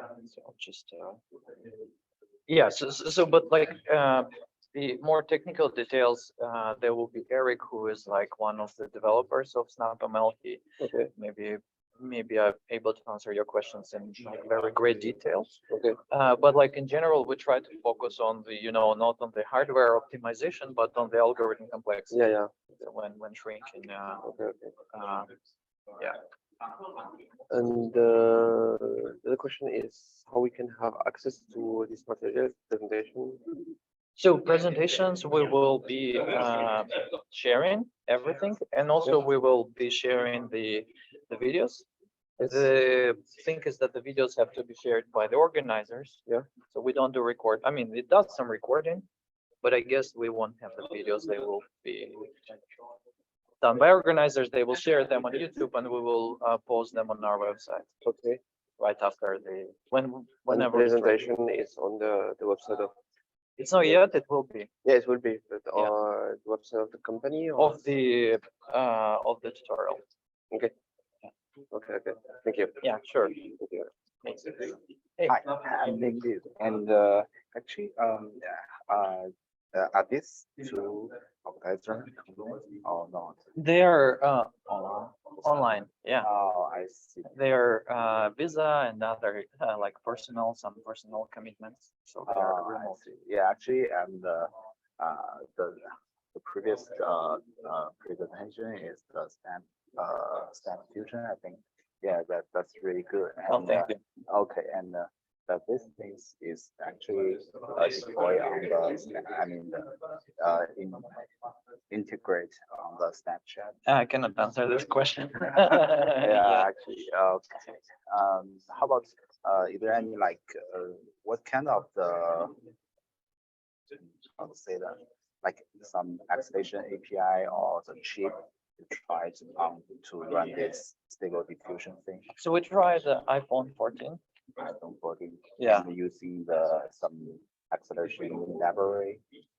I think we use something basic, whatever. So we like this work is purely academic. So we wanted to compare with stable diffusion. So the way we used to compare is just to make sure it's like very fair, in a sense that we compared using, I believe, some open source application provided by Hugging Face, which runs the stable diffusion too. So we just replace our model in the same application and show the differences. Okay. Yeah. Okay. Yeah, actually, is co-worker or co-author of my PhD advisor. Which one?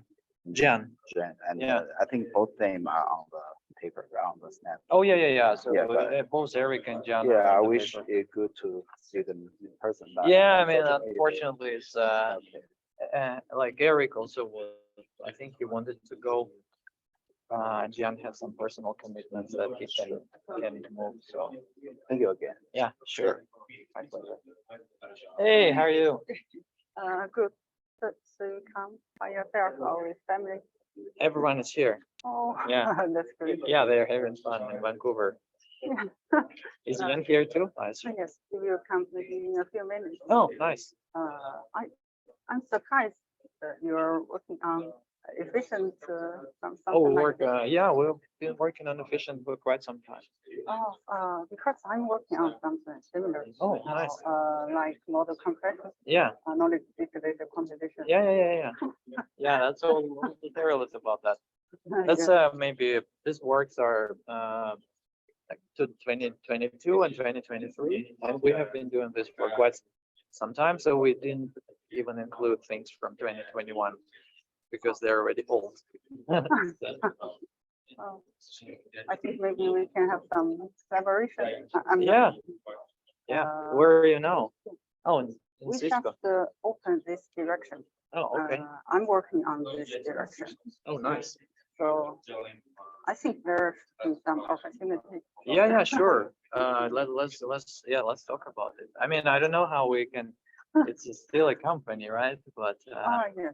so it might be a bit harder. But Yeah. I think we are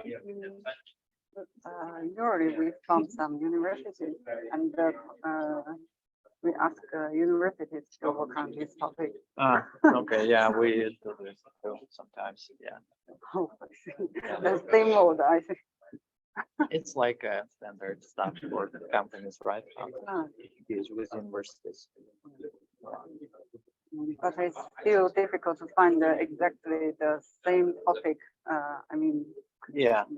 there works something like efficient AI, but not exactly what I want. No, but like, do you think that any of these authors knew anything about diffusion when we started working on efficient diffusion? Or do you think anyone was working on transformers when we started efficient transformers? Or do you think anyone was working on nerves when we started working on efficient nerves? So it's like people were experts in like, say, distillation or sparsification, pruning, or how to all these things. And then they see this cool topic, so they actually start working on that. So Yeah. But recently, I think a lot of people want to work on LLM. that's true. model compression. That's true. Yeah, because it's very important. Yeah, how to do this. Okay. You need to start No. now. Oh, actually, yeah, Yeah, we might. Almost It's 10 minutes. it's usually, Can calculate after- further details. yeah, I guess we can need to wait a bit more. Then we'll come in a few minutes. Yeah, I will. Let's wait.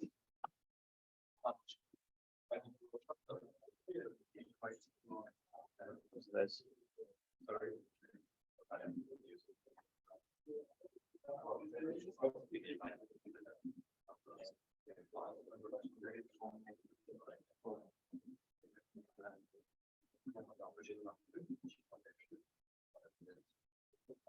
Okay, maybe let's wait a couple more seconds to get a bit more people in the room.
All right, I think we might start the second session. So in this session, we will work on a different topic. We will, in the first block, we looked at how to improve backbone classification models such as transformers, which is currently one of the most performing classification model or segmentation model. In the next block, we looked into how to generate images very efficiently from text. Yep. Adjust the microphone. Yeah, I can do that. Yeah. Okay. And in this session, we will try to see how to make neural rendering more efficient. And again, our goal in every topic was how to not only run it in your browser or somewhere else or efficiently on the GPU, but actually on your device. And to understand how to make neural rendering more efficient, one needs to understand how does inefficient neural rendering work. And this is what I'm going to try to do right now. So as Jan said, that we were actually creating things throughout the history, and this is all in 2D. So people created 2D, but they also were creating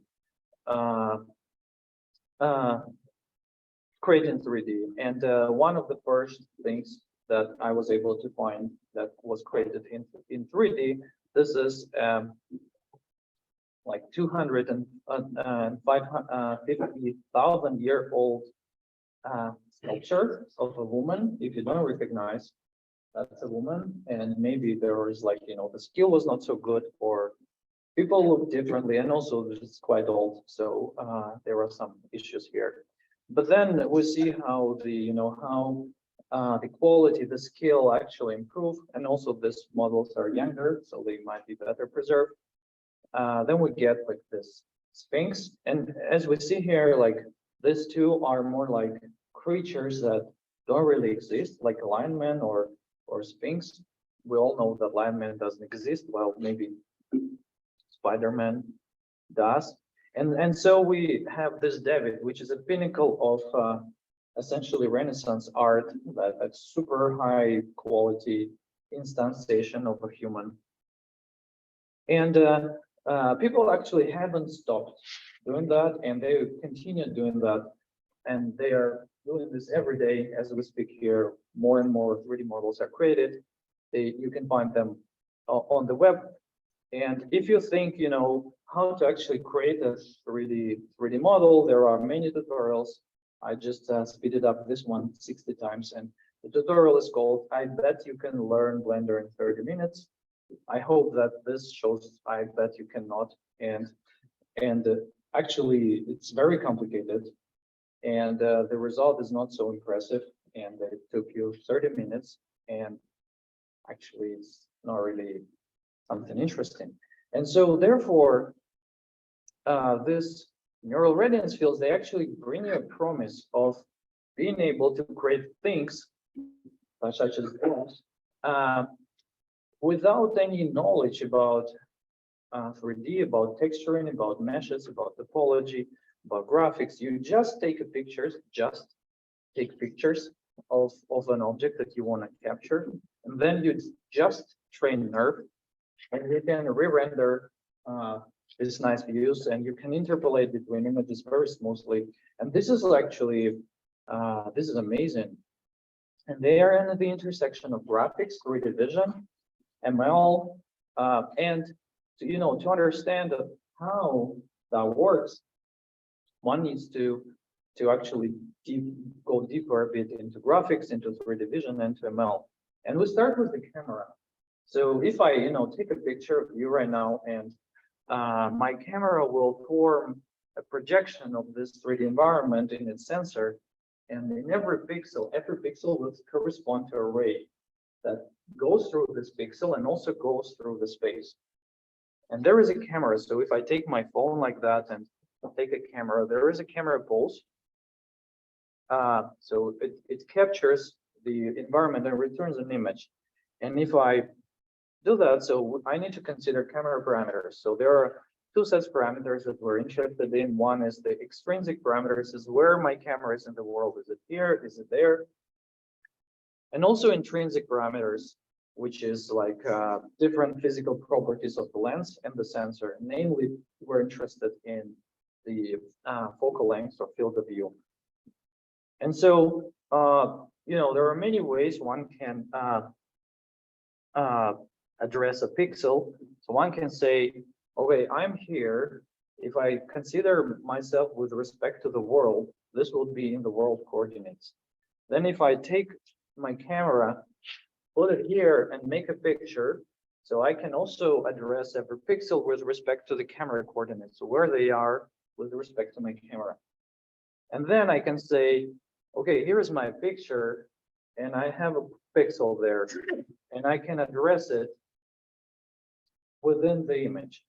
And so camera parameters, they actually go from the world. So the extrinsic parameters, they go from the world coordinates to camera coordinates. The intrinsics go from the camera coordinates to image coordinates. And so if you combine them together, you can go directly from the world to the image coordinates. And extrinsics are determined using multi-view stereo. So I can take several, roughly speaking, several images of the same overlapping scenes, and I can estimate camera parameters. And intrinsics are determined using camera calibration. There are many ways of doing that. And you could do this all together using structure from motion, where you could, for example, take your phone and record a video of the screen. So I move and I can reconstruct structure, camera parameters, and intrinsics and extrinsics. So what is multi-view stereo? So here, let's say I take a picture of several of certain objects, and when I take them, I don't know where my camera was when I took those pictures. And so I can use multi-view stereo methods that require optimization, and I can estimate the camera pose for each image. Then I could use some multi-view geometry methods and reconstruct the 3D mesh using those images. And in the end, I can texturize this mesh. Again, so this is a good topic to actually discuss on its own, and there is a lot of material. So one that I would recommend is the this multi-view geometry handbook.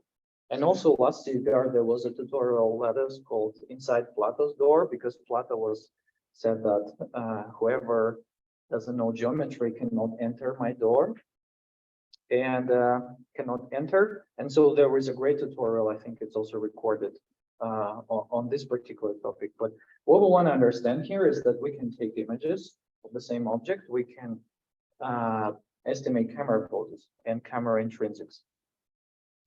So, okay, so this is like one prerequisite. Another prerequisite is volumetric rendering. So imagine I have a volume. I don't know how did I obtain that volume, but I have some volume. Somehow I cannot understand what's inside that volume. So what I can do, I can take a camera and trace rays. So if I take a camera and trace a ray, and I can sample every point on that ray. So imagine that white points represent empty space, and let's say those purple points, they represent something is inside. So there's some density where the purple points are. So I can trace actually many rays, as many as I want. And I can say that, okay, there is something inside, but how do I know what? So I can do like exhaustive search, evaluate every ray and every point on an array. And this can actually render some image of an object. So if I have some volume and I trace rays through the volume, I can understand what's inside the volume. So we went from the volume to an image. This was some sort of a rendering model. So this is how maybe standard graphics pipeline works. But how do we go from images of the volume to the volume? And this is where I think nerves come into play. So again, images are posed. So this like pyramids represent a camera and an image, and then we know the camera parameters. So how do we represent the scene? So we can take a neural network, and we could query the neural network using the coordinates. So we can say neural network, what's density and color in this location? That seems to be a reasonable representation. But the question is, how do we learn such representation? How do we learn such neural network? And this is getting a bit more technical. So again, so in the middle, these images are shamelessly copied from their respective papers. And we see this volume, and there is something there. So we just do what we did with the rabbit, and we can generate those images. The question is how to learn this neural network F. Well, there are a couple of things we know for sure. So what do we know for sure? We know the color of every pixel. So we have images. We took a picture of an object, and we know the color of every pixel for sure. And then also we know the ray that generated that pixel. So technically we could trace a ray through the pixel and through the volume. And then we need some sort of, model. So here we can actually trace the ray. So we can trace the ray through this volume. And we see that some parts of the volume don't have density, other parts they do have density. And the color, and we can evaluate each interval, how much this interval contributes to the color of the pixel. And this is where it gets a bit more technical, and then it will be less technical. So if we consider how do we parameterize the array, so we have array R that starts in some origin O and goes towards the direction D, and we can have these intervals of size T. So there are certain properties or certain quantities we can compute. So one is how much light is contributed by each of those intervals. This is called opacity, and it might be like a little bit tricky to understand where does the exponent come from, but if I remember correctly, this is a solution to a differentiable equation, and that's why it has this shape. So we can compute opacity with respect to the density and the interval lengths. Then we can also compute another quantity, which is how much light is blocked by earlier segments along the ray. This is called transmittance. Again, transmittance is computed with respect to opacity. And then we can kind of integrate all these quantities along the array, which is we just multiply transmittance and opacity of the current segment and multiply it by the color of the current segment, which is C.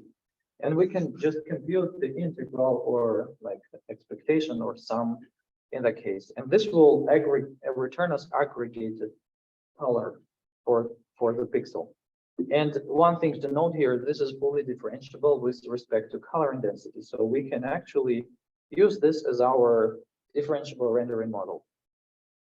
All right, so for each pixel in every image, we know exactly the ray that has generated it. So what we can do, we can sample certain number of points along the ray or along other rays. We can query these points from a neural network and ask neural network, what kind of color and density are there? And we can get the C1, sigma 1 and 2 and n. So then we can use just introduce the rendering model and integrate them together to get the color. And just recall that we know the color of the pixel, so we can actually compare with the pixel color, the ground truth pixel color, using this kind of like this kind of comparison, which is like a MSE loss.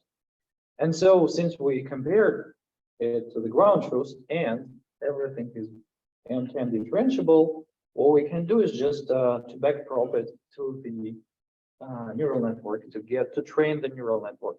And this is in this way we can actually train a neural network to return the color and the density for each of the pixels. So this is a basic idea of neural radiance fields. I don't know, are there any questions here, or is it more or less clear? It might be a bit not clear, but there are also tutorials on neural radiance fields that like day-long tutorials. And one maybe other example which I find reasonable in this case is that nerve or neural radiance field consists of two stages. One is learning the volume, the other one is rendering the volume. So here you can see the crystal cube, and then there is this process called subsurface engraving, where the laser puts imprints on the in particular position in the cube, so which is very similar to our differentiable rendering model. And then once it's done, we can actually render, and by just rotating it. What's funny is that the rendering here is super fast, which is not the case for nerves. And then we can, you know, take the sparse views, and then we can generate arbitrary null views. And this is like quite impressive. This was very impressive. Not only that, we can also take the depth. Since we know the density, we can render the density instead of color and get a very accurate depth. And this is just how it started. So it's just the amount of works in nerves is insane. We have huge large-scale models, such as this one. We have video nerve, which is adding an extra dimension to a nerve model, which is time. We have one other work that we did. So here, for example, we take in standard nerve, we take a neural network, do neural rendering, and generate an image. And so we can use gradient flow to actually train the neural network. But here, the volume and the rendering part are entangled in neural network. So the neural network does both the volume rendering and also the scene representation.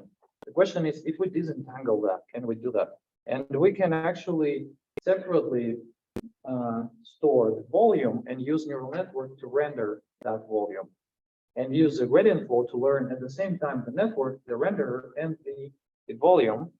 And here's the scene representation is separated from the rendering. So their scene representation is the volume, while the rendering is the network. And why this is interesting, because we can train multiple volumes using and render them using the same network. So for example, we can take 6 scenes and use the same network to render that. And you might be wondering why that is interesting. And I'll tell you, because here are 2 scenes. So since we have the same renderer, we can actually take something from scene 1 and something from scene 2, okay? And then we can just combine it. And since we have the same renderer, we can combine several scenes. So, and again, so the point I'm trying to make is that nerves are actually very useful. And another work of ours that I want to share here, maybe a bit in more detail, is that you actually can reconstruct materials. So not only just 3D representations, but also materials. So imagine you have images of the same objects, which we call online image collection. So we actually, this was COVID times. So we ordered, everyone on the team ordered the same object on Amazon, and then we kind of assembled that, took pictures in different environments with different cameras. We of course returned the object after that, and we collected like many images of the same object. And so what we are able to build, relightable representations of this object from online image collections. And for many objects such as this one, this is actually the only way to reconstruct this object, because no one will ever give you this boost to bring it to your lab to actually capture it. So the only way to capture it would be to just take pictures. And there are many pictures of it on the web. So the pipeline becomes a bit more complicated because it contains a bit more components, but we'll try to maybe go through it. So first, since the only thing that is the same is the object, we can do segmentation. So we can segment out the background because background is of no use to us here. So then, since we consider different environments, there is something about the scene that is the same in every image, which is the object. And there is something about the scene that is different for every image, which is the lighting, some artifacts, some color. Something is different for every image, but something is the same.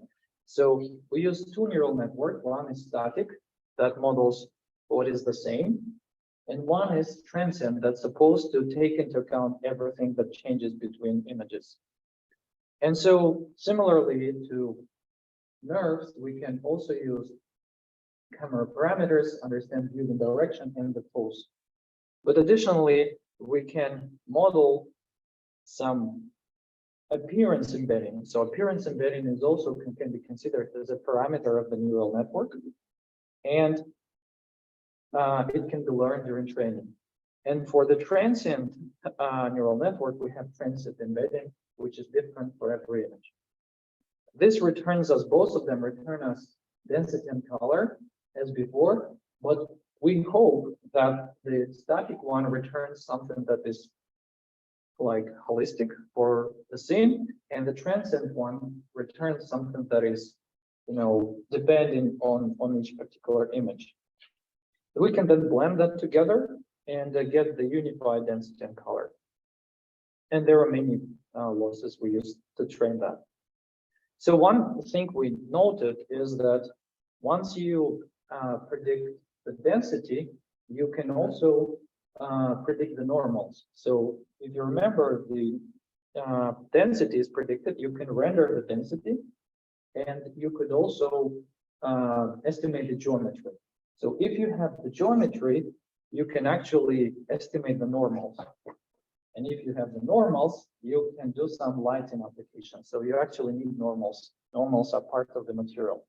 And so the problem is that the density is somehow unbounded, and nearby points under the surface can have different density. For example, there we see that some density is equal to 20, some density is equal to 10.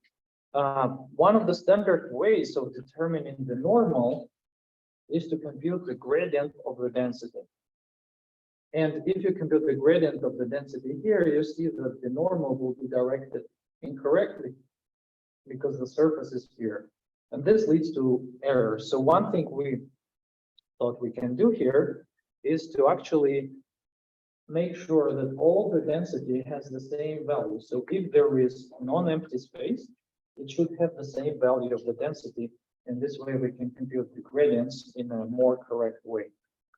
So to do that, we first take, let's say, this cube here, compute the density, and we see that the density, all densities have different values. So some of them are, so we can remap them and apply like 3D, essentially 3D derivative to compute the density here, and all the normals start to look much better. So here, for example, this is without remapping.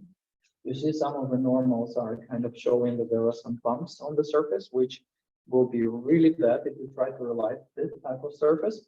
And after remapping, we see that it's better. So this was the first stage in which we tried to learn the geometry. And now when we have the geometry, we actually can try to learn the material. And again, material can be also static, the one that belongs to the object, and dynamic or transient, the one that belongs to every image due to the artifacts. So here it gets a bit more sophisticated. So if you're familiar with lighting models, you might know that there are spherical harmonics that are sometimes used to estimate, to work with lighting. And essentially, this model can allow us to decompose the object into albedo, normal, specularity, and glossing.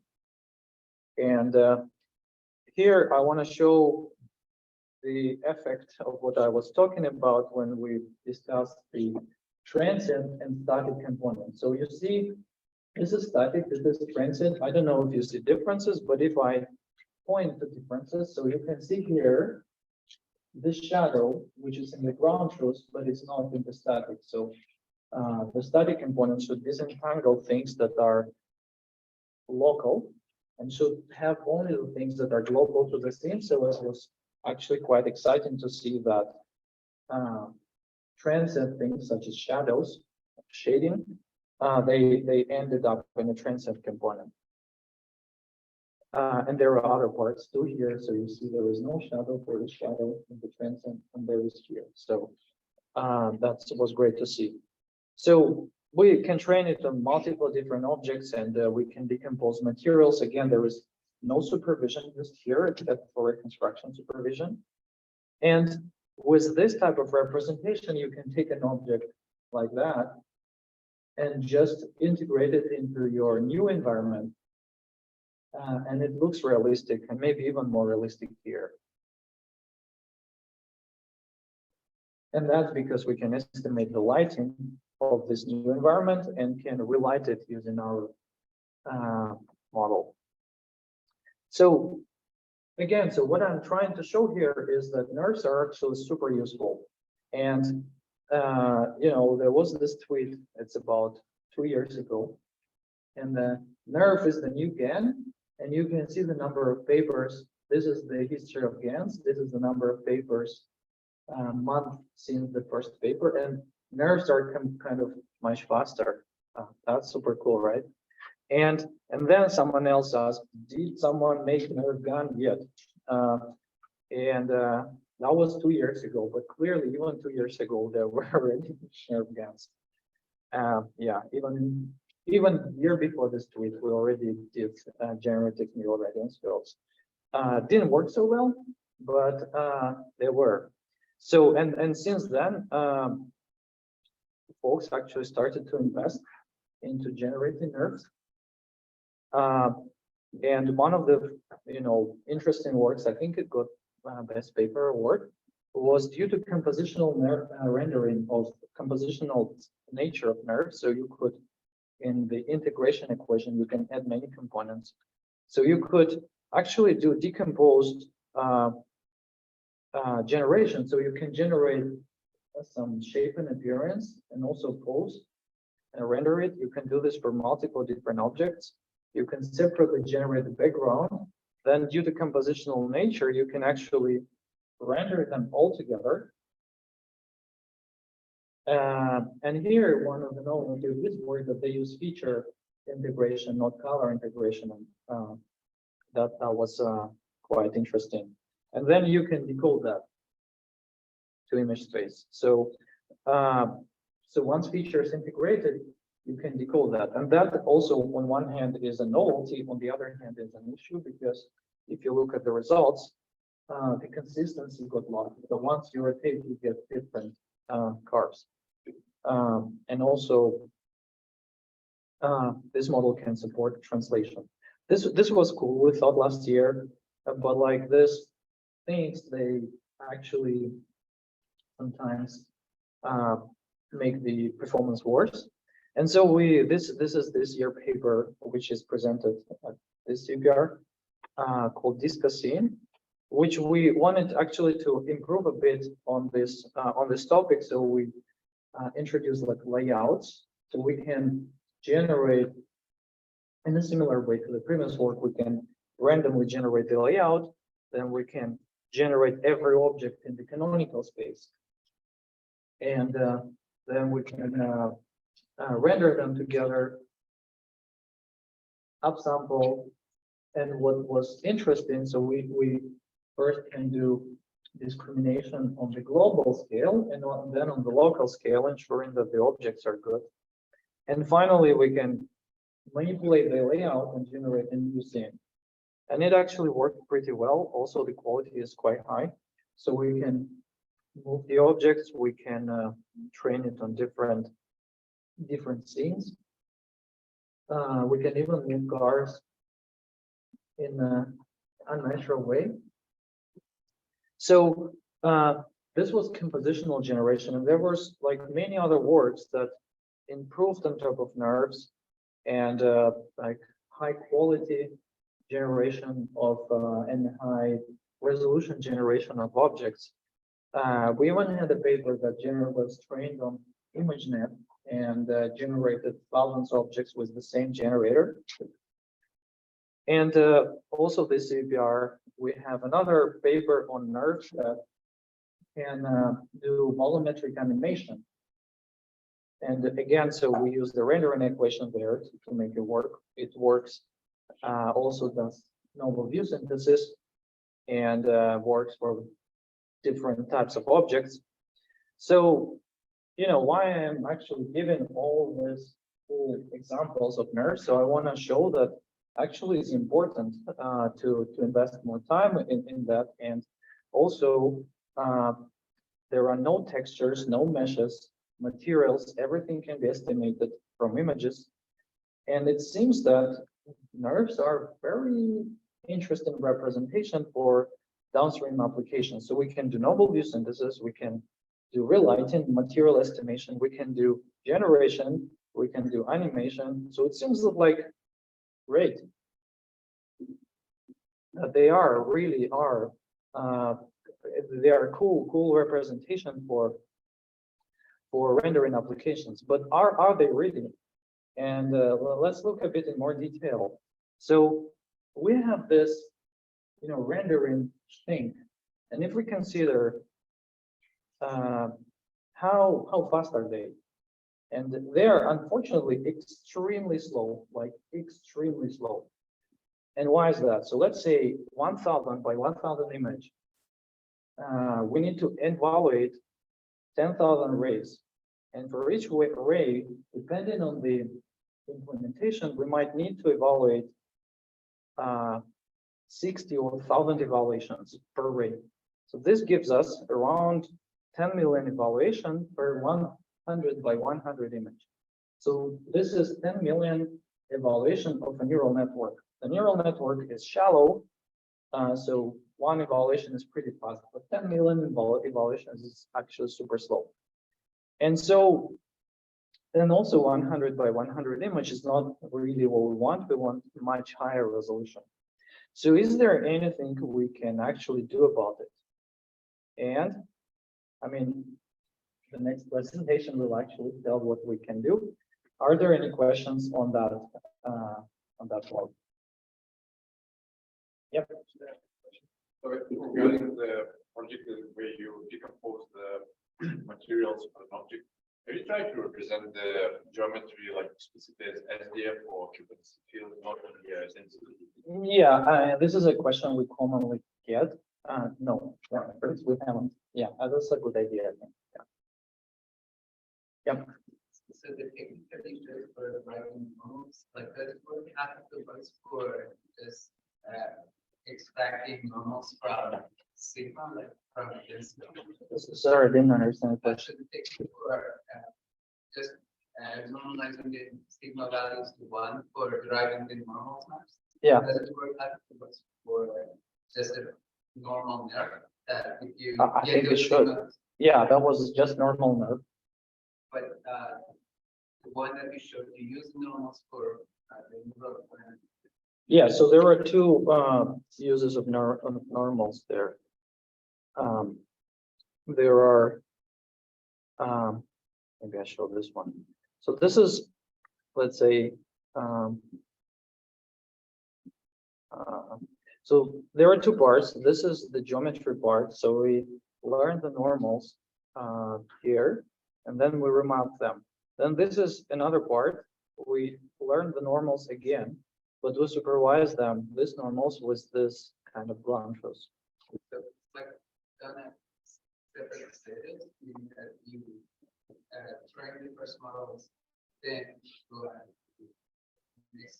Yeah. So these are separately trained, not yeah. Okay. Yep. So when using unsupervised volumetric animation, how did you integrate the time dimension into the nerve? Like maybe a nerve per frame, I imagine that's too much, or yeah. I don't have this slide here, but like so there, it's a bit complicated. The model consists of many stages. Maybe a short answer would be that actually two authors of this work are here. So maybe we can also take it at the coffee break, but the way to do it, we actually reconstruct objects in a canonical space. And in addition to reconstructing objects, we also have their articulation part. So here you see like the chin is colored differently. It means that this is essentially skinning weights. So it estimates some sort of bones, and these are the weights of where does this part of the geometry belong. And based on that, we can actually move bones separately at inference time, or at training time, so we have a key point predictor that predicts 2D key point, which we can then use to 3D, estimate the motion, and just apply some, regular motion, just move the bones and the surface will move. That's a very brief introduction. But this is presented at CVPR, so there will be a poster. Second question, in the other paper, disconnect. Yeah. What's the difference between discussing? What's the difference between that paper and the previous one that was not composite? Just the one composite preflux and the other has not, or no, there's also AUS features. Actually, the difference is not very large. It's mainly, it's just implemented better using more recent backbones. Don't tell anyone I told you. Yeah. Typically, to reproduce a scene, how do you select some? Is there an automated way to select keyframes to kind of put representation of the scene? So you're asking about particular paper or just in general? So it actually depends. So for this one, I think we just sample random frames from the video. For nerves, you just use everything you have.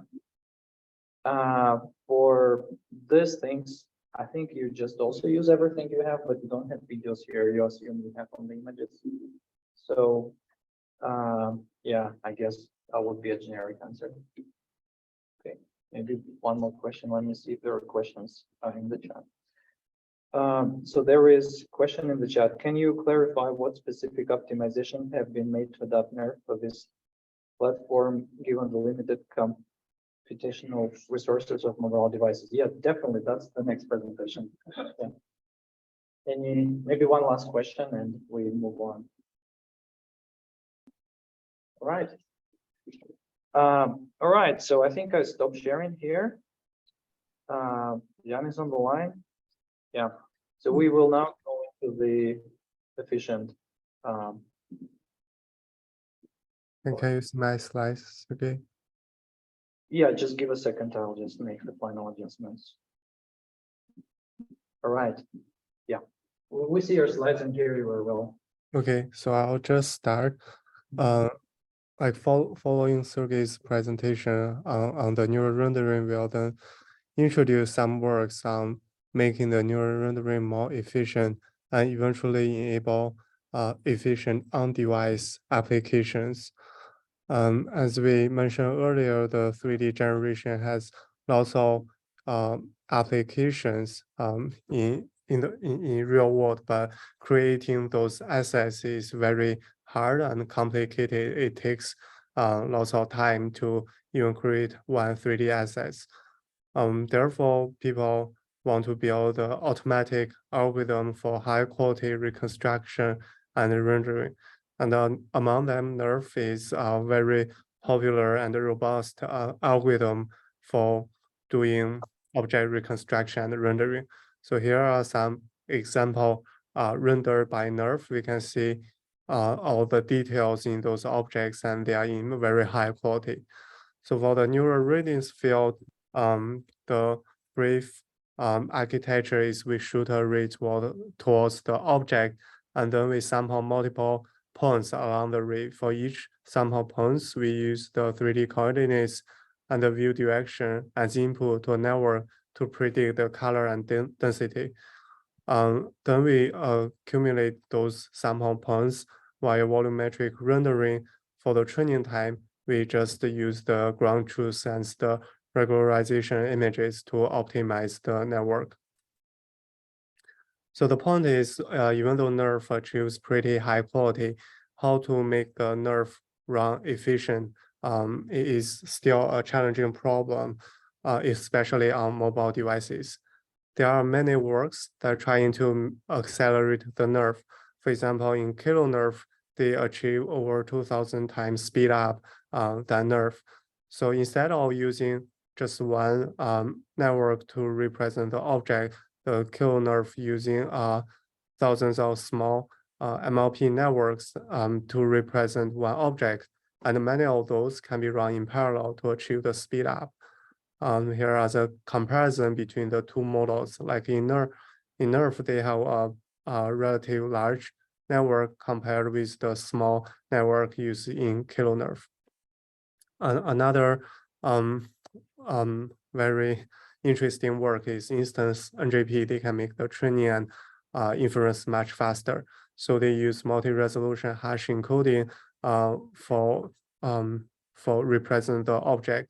So for each point in the 3D space, they assign the index to the surrounding corners of the voxels, and then they use a hash table to find the feature vectors for each index.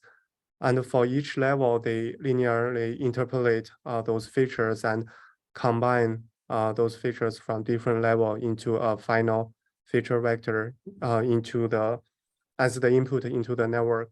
And during the training time, they can directly optimize the feature vector saved in those hash table. Another work called Plane Oxels also achieves over 2 orders of magnitude faster than NERF for the training. So instead of using implicit representation, they mentioned that we can actually use explicit 3D models. So they build a sparse voxel grid, and with each voxel saves the density and the spherical harmonics efficient. And for the sample points along the ray, they can use trilinear interpolation to get the color and the density from the surrounding voxels. And then they just do the volumetric rendering. In this way, they don't need the neural network, and it can be highly optimized in GPUs.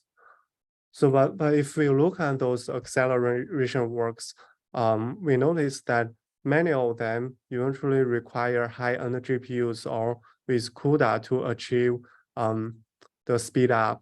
But those high-end GPUs are not available like most of the mobile devices. The question is, how can we develop the efficient neural rendering algorithms that can run fast and efficiently on mobile devices? The most recent work, mobile NERF, which is also accepted to CVPR this year and is one of the award candidates that shows we can actually build efficient NERF representations on different edge devices. Like, for example, on mobile devices, we can achieve a pretty fast speed. So they use a triangle mesh to represent the thing or object and use a texture image to save the features and opacity. Then for each camera pose, they rasterize the mesh into a feature image, which is then used as used by the small MLPs they build to render the final image. If we look carefully for this mobile NERF, like although it achieves pretty amazing speed up on various devices, they still have some limitations in our opinions. So first, for each object, we need hundreds of megabytes to save the mesh texture map and networks. It is okay to just render one object and use hundreds of megabytes in the phone storage to save the object. But the issue is, consider that we eventually want to deploy the neural rendering on mobile devices. The application scenarios will be very huge. Like the users might render lots of objects and build lots of objects, AR objects from their daily life. If each object requires hundreds of megabytes, then if the users want to have like tens or even hundreds of objects, to play with, the phones or the mobile devices might not have enough storage to save all those objects. So we want to mention that the storage is actually a very important factor if we want to scale the neural rendering like into very large scale application scenarios. Another issue is the fully leverage the GPU for acceleration, like the triangle mesh is well supported by GPU. But one issue is if we want to render complicated real world object or things, the GPU memory might not be enough, and there might be some autonomous memory issues if what we want to render is very complicated. Therefore, we wonder whether we can build a very lightweight and high quality neural rendering framework for mobile devices. Like we hope the model can achieve high quality, fast speed, while do not take too much storage from the mobile devices. Therefore, we choose to use implicit representation as the network usually takes much less space than other representations. As we know that for the neural readings field, they requires multi-forwards per ray. So we are wondering whether we can leverage neural light field for object reconstruction and rendering. So for the nerve, when we shoot a ray towards the object, we need to sample many points along the rays, making the inference very slow. But for the NELF or neural light field, for each pixel, when we do the prediction, we only forward the network once per pixel. So compared with NERF, it is much more efficient. And it sounds like a very intuitive and good solution to make NERF fast. But the reason that people do not use neural light field for rendering is because it's very hard to train. And compared with the NERF, the rendering quality is much worse. So in the following, we are trying to solve the issue like how to make neural light field fast while maintaining high performance. To solve the problem, we want to distill the knowledge from the neural readings field to the neural light field. And we call the model as R2L since we are doing the knowledge transfer from the readings field to the light field. To do this, the first technique we use is to generate lots of pseudo data from NERF to enable the better training of the neural light field. The second technique is we redesign the MLP network used in the neural light field. So for the neural readings field, when we train the model, we just captures maybe tens or hundreds of images around that object and use that real images to train the neural readings field model. So after we train the neural readings field model, NERF model, then we use it to generate lots of synthetic data, which we found is the key to make sure the neural light field model works good. Here is an example of the visualization of the camera regions in the 3D space of the pseudo data. So the real data is colored in blue and the pseudo data is colored in the orange. We can see that we will generate enough data to cover the training distribution of the original captured images. After we gather enough data, the second part is how to make the network has the capability to learn the representations from those data. So instead of using the previous MLP network, we made several changes. The first is we adding a landscape connection into the model, and we found it's very important to improve the performance. The second is we introduce the residual block into the network. The residual block contains linear layer and activation layers like ReLU. And we also make the network very deep, like it contains 88 layers. And so when we explore the design of the network, we find actually how to make more improvement over the network is very important for improving the quality of the rendering image, and this is something that do not paid enough attention in the previous works. So after we decide how to generate pseudo data and how to design the network, the next one is about the representation. So here is a simple example of how we design the representation. We use orange and green color to show different segments. So in the training time, we randomly sample points in each segments and concatenate them into a very long vector as the input to our neural light field model. And for the inference time, we just choose the fixed point and concatenate them as the input into the neural light field model. So finally is our learning objective. We just use simple mean square errors. So here we have our model that takes inputs from ray origin and ray direction, and we directly optimize them with the pseudo image that generated from the NERF model. Here are some results compared with the NERF model. The neural light field model can achieve 30 times speed up. Most importantly, we can even see the quality improvement. The PSNR is a metric to understand the neural rendering quality. And with our training strategies, we notice there are some even rendering quality improvement. So here are some more detailed comparison with some other works.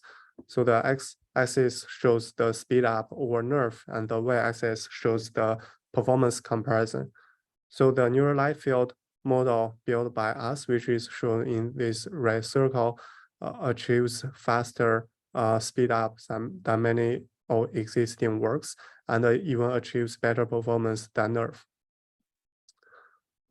Here are some results by comparing our work with the NERF. So actually, our model can be trained both using the pseudo data and the real data. So we can use NERF to generate lots of pseudo data to train the light field model.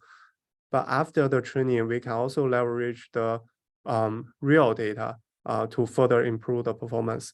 And we show that using both pseudo data and the real data achieves the best performance.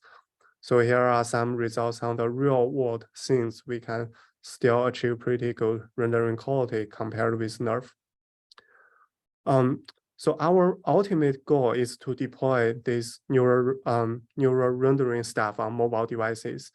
But for this R2L or this networking R2L, it still has lots of limitations that cannot that make it cannot run efficient on mobile devices. The first one is even if we run a very if we only generate a very low resolution like 200 by 200 on iPhone 13, it still take 3 seconds and it's far from the real time. Also, if we want to generate high resolution images like 800 by 800, it will cause auto memory issues. To solve the first problem of slow inference speed, we need to design a more efficient backbone. For the second problem, we need to think about how to enable high resolution generation. So in this work called Mobile R2L, which is also accepted to CVPR this year, we propose a new pipeline for training and inference of high quality rendering on mobile devices, eventually achieving real-time rendering so that users can interactively play with the AR objects on phone in real time. So the training pipeline is similar to the R2L. In mobile R2L, we also use real images to train a teacher model that is then used to generate synthetic data such as 800 by 800. But a key difference with R2L is that instead of using the rays with the same spatial size as the output image, we use the downsampled rays. So the input rays to train the network is 100 by 100 if we want to generate 800 by 800 images. So after the training, we also do a fine-tuning using the real images. For the inference time, we can just use reads with spatial size as 100 by 100 and generate images by 800 by 800. We made some key changes for the architecture, like they are very important, simple but very effective to achieve the high quality rendering. So the first changes is we use count 1 by 1 instead of the flick connected layers to build the MLP network. So mathematically, the count 1 by 1 equals to flick connected layers, and people in all the previous works using the flick connected layers to construct the MLP. But we found that count 1 by 1 is actually more efficient than flick connected layers when we deploy them on mobile devices. And the most important part is followed by the batch norm. We can fold the parameters of batch norm into count layers. Another key changes we made here is we use JLU as the activation instead of ReLU that is widely used in the previous works. So this is a backbone for the MLP part. The second part is that we are trying to address is how to get high resolution images. Remember that we use downsampled rays as input. So to generate high resolution output, we introduce super resolution modules. Those super resolution modules contains the similar residual block as we introduced in the backbone, but they have upsampling layers so that we can upscale the image into high resolution. We first want to show some comparison results. So this our work, mobile R2L, can achieve better rendering quality. So those PSNR, SSRM, and LPIPs are some metrics that we used in the community for compare the rendering quality. So compared with mobile NERF, we can achieve better results on the synthetic data set and the real world data set. The most interesting part is the storage. So we compared our storage with mobile NERF on both real world and the synthetic data. As you can see that on the real world data set, mobile NERF use lots of storage, like over 200 megabytes. But for our model, we only use 8.3 megabytes, which is around 24 times less storage than mobile NERF. If you compare the real world data set and the synthetic data set, you actually notice that mobile NERF use much storage. The reason is the real world objects are more complicated than the synthetic data set. For our models, since we use the same network, so the storage for our model on different application scenarios are very similar. They are both around 8 megabytes, which is very friendly to save on the mobile devices. Here we show some inference speed. So our models achieves a bit faster inference speed than mobile NERF. As you can see here, on iPhone 13 and 14, we can both do more than real-time rendering on mobile devices. So on the synthetic data set, our rendering speed is a bit slower than mobile NERF. The reason is for synthetic data set, the representation is relatively easier and the mobile NERF can run a bit faster. But for ours, we just use the very similar network to represent the object. One thing we like to notice here is the rendering speed for mobile NERF is averaged on the real world objects. But the issue is for this forward-facing data set, there are 2 objects that cannot be rendered by mobile NERF due to the GPU memory issues. But for our model, since we use implicit representation, all the objects can be encoded into one network and we can run them very efficient on mobile devices.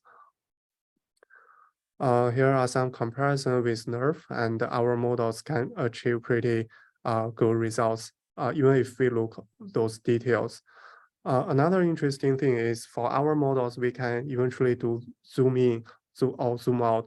But for the mobile NERF, they use the triangle mesh, so they have some issues when we when we are trying to do the zoom in, but such issues do not exist in our work. Here are some interesting demos for the synthetic data set. The users can play with the Lego in real time, another objects for the chair, and another object for the microphone. Also, the real world objects, we can also make them run in high quality in real time and very efficient on mobile devices. Another interesting thing is, since our methods is very lightweight and efficient, we can also build some interesting applications by the users to eventually enable virtual try-on experience. For example, the users can collect some of their own images, for example, the shoes here, and then we can remove some background, and then we can train our mobile R2L model and deploy the model on mobile devices for different users. Here is an example where the users is try the shoe virtually on their phone. We also have a CVPR demo on Thursday, June 22nd. The booth ID is 12. If you are interested in this work and if you want to play with the neural rendering on phones in real time, please bookmark this time and join our CVPR demo. Thank you.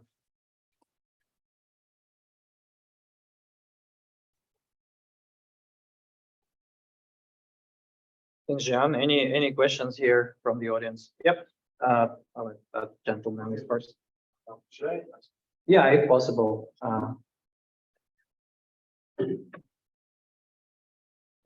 Thank you for the presentation. I have two questions. First is, so in the R2L model, what is the strategy of sampling the camera poses for pseudo generations of images? Mm-hmm. So for the first question, we just estimate the like the range from the original images, and we use the estimate. For example, we use the estimated view direction range as the guidance to generate the pseudo data to cover all the view directions from the training data. But it might be important, right? The strategy of sampling. So we want to sample the camera poses where the nerve is most sure about, like if we talk about the uncertainty wise, like, it might be the like the distilling quality selection. Yeah, that's a very good point. But the issue is like the interesting thing is we found is by using enough training data, actually it can train the network pretty well. Like the performance is very close to nerve. And remember that besides the pseudo data, we can also leverage real data. So the combination of pseudo data and real data can really boost the performance.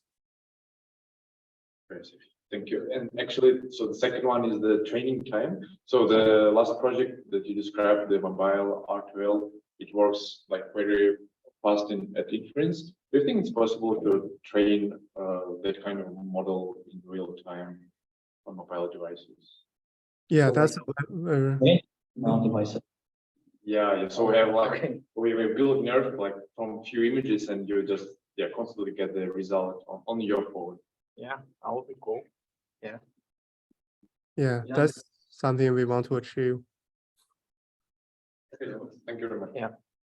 Yeah, I mean, we improved. There is another project we haven't released yet where we improved the training of the mobile R2L, but like it still requires a GPU. Training on mobile is still, I think, a good topic to invest. Yeah. You mentioned about storage. By that you mean model size, right? Yeah, just the model size. Sorry, I missed. Can you just point me in the architecture where you got so much smaller? Which part? Because the one-by-one convolution has the same size, right? So maybe I missed it. So for ours, we just need to save the model, the width of the model. But for mobile nerve, they need to save the mesh texture and the width of the model. Or what? Please. Mhm. No, sorry, understand, why is that? Why you can get away without stating any of that? It's pretty fundamental question. So I think the question is, why does mobile nerve need to save the texture? Yeah, and you don't. Yeah. And the mesh, and we don't need to do that. Yeah, the reason is we use different representation. So like similar in this nerve, we also use only one network to represent the object. So we don't use other more explicit representations. Maybe So it's more similar to the original nerve. That's mobile nerve that added that, and then okay, I get that. So I think for Yeah. mobile nerve, Yeah. and in general, like the problem is that how many times you sample on the array. And so if you know the mesh, so you know where the density is, so you can sample more efficiently. And that's why one of the ways to actually speed it up is to know where to sample. So you should know where the density is, right? If you know it, you can sample more efficiently. If you don't know, you have to sample every point on the array. Right. So the light field that Jan has presented, it samples the whole array. It doesn't sample every point on the array, so it doesn't do integration. Right. It's kind of the network learns to do integration. So that's, I think, the difference. So therefore, we don't need to store meshes. Right. So mobile nerve was more like a speed versus memory optimization, right? Whereas in your case, you got away. It's both. Yeah, this one is both. Yeah. Okay. Thank you very much. Sure. Good work. Yeah. we also have the poster on Tuesday. So if you are interested, please come to our on Wednesday. Wednesday. Yeah. Yeah. Oh, go ahead. Hi, thanks for the presentation. Just a couple of questions. I saw that you put down some millisecond timings for the comparison section. Was that also for 100 by 100 images?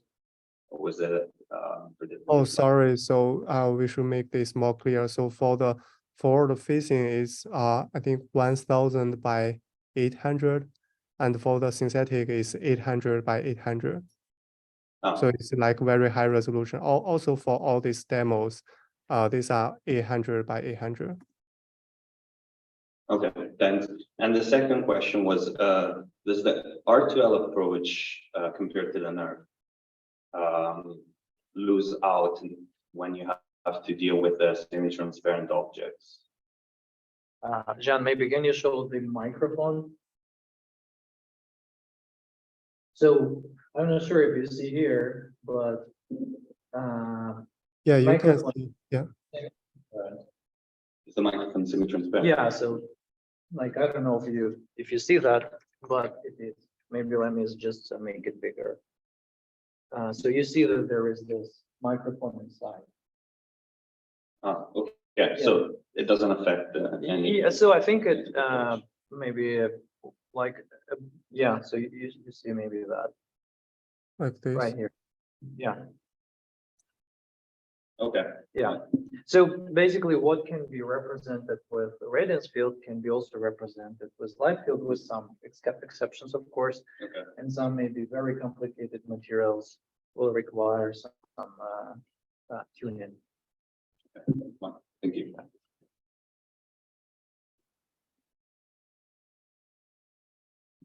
There are a couple of questions in the chat. Okay, so I assume we addressed the specific optimizations that have been made to NERV.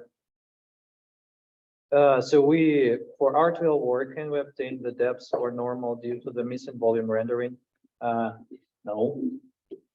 Yeah, we didn't have the depths, but we have tried some internal experiments that we can actually also predict depths as well, using a similar approach, like using NERV to generate pseudo depth image, and in the same time train the model to predict depths.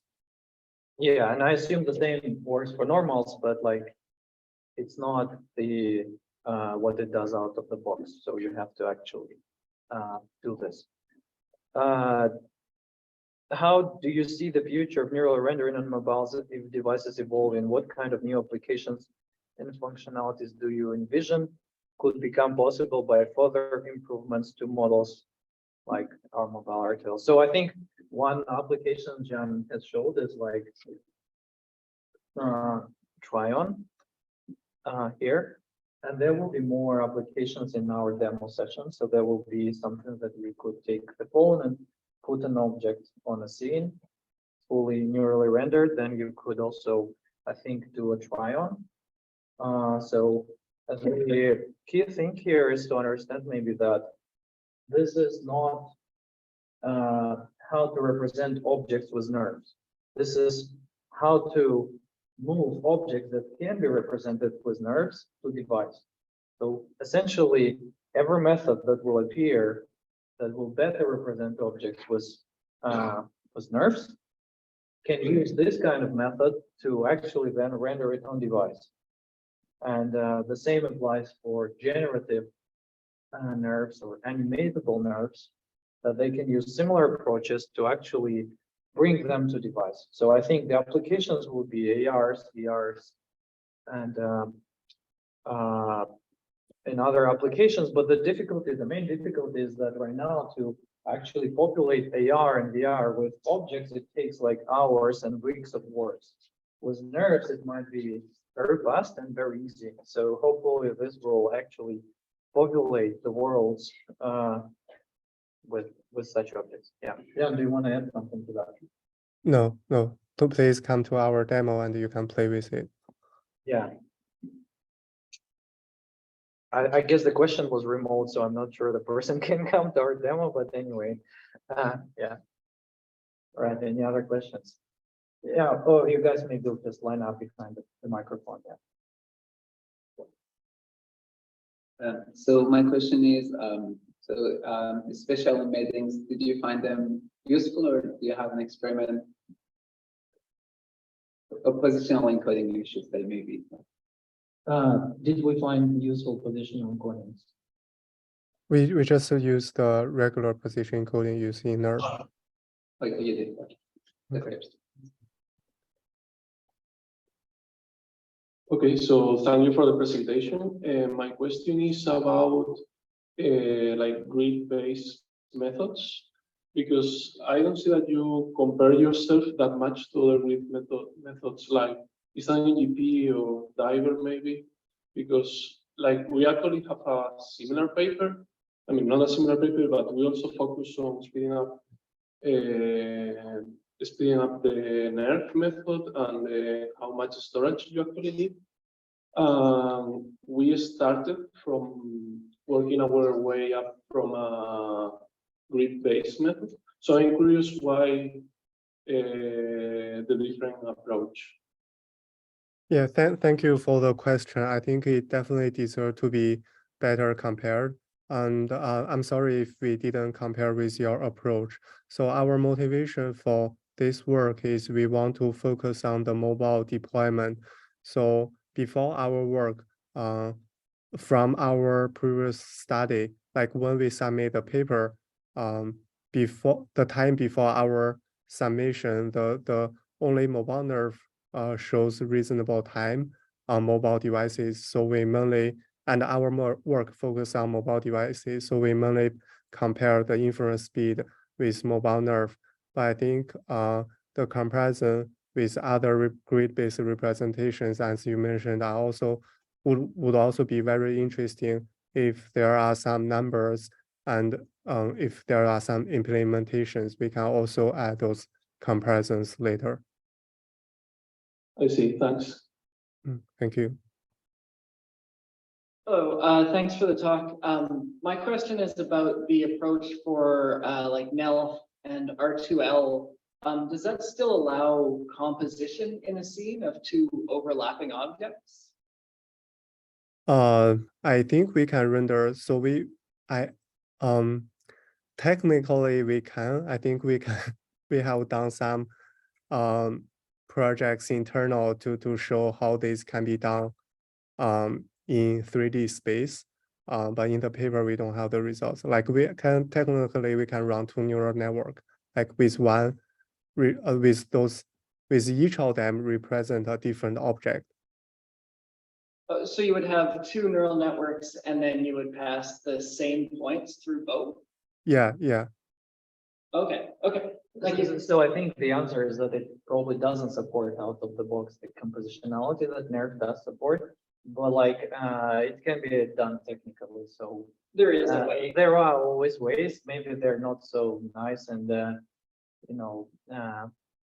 maybe hacky, but it can be done. Yeah. So maybe in the demo, especially maybe the try-on demo has some. So there are technically two makers that you see here. Okay. Yeah, but It's when they intersect that you start to. so get- there are some hacks. Okay. So yeah. Okay, thanks a lot. Yeah. Yeah, one more question from my side. So we, like, you said that this can be used to put objects in AR so it looks naturally. But in order to look really natural, we need the relighting, right? Yeah. And does this method like support or like can support the relighting effects? Maybe the decompositionality that was in previous project Yeah. that you described. Yeah, that's a very good question, John. Do you wanna- Yeah. I think we have done some experiments in the relighting, and we can see we can use some simple tricks to like just adding the condition into the network. It would support relighting. Yeah. Yeah. But we don't have a paper to show the results. Maybe not yet, but yeah, again, out of the box, it will require some adjustments. Yeah. All right, maybe there is one more question here. Did you say that conf 1x1 is equivalent to fully connected, but faster on mobile devices? Do you recommend to always replacing fully connected layers with conf 1x1 layers when targeting mobile devices? Yeah, I think the choices are depends on yours, but from our experiments, we see the conf 1x1 is faster and more efficient than fully connected layers. So that's why we replace it. And we didn't see the issues on iOS and Android. So we think it works reasonably well. Okay. Well, if there are no other questions, or right now we're at 11:32. So we have one last session, so we're a bit running over time, maybe just about 20 minutes. But see you in, let's say, 8 minutes. Will this be fine? Okay, perfect. We will have one last session. Essentially, we will see how to build an application using efficient former. And we will dive deeper in stuff about how does it work. And also the applications of building the neural rendering on device. Right. Yeah. So and essentially how the demo that will be demoed on Thursday was built.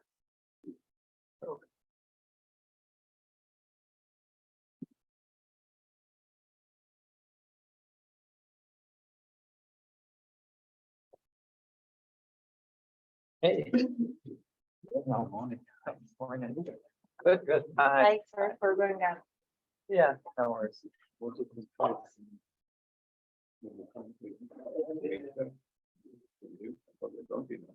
Okay. But she was.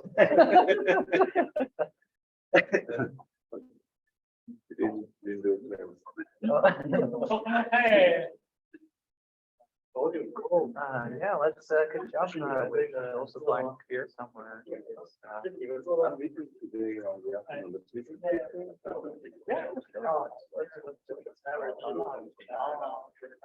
How is it going with Senor? The weather is much better, right? Okay. Yeah. Okay. That's always gonna be like that. It's always gonna be like that. We are very smart. Where else? Oh my God, I mean, that's quite freezing. It's just freezing. Yeah, I agree. Well, too, it's late, not late. It's pretty cold. Yeah.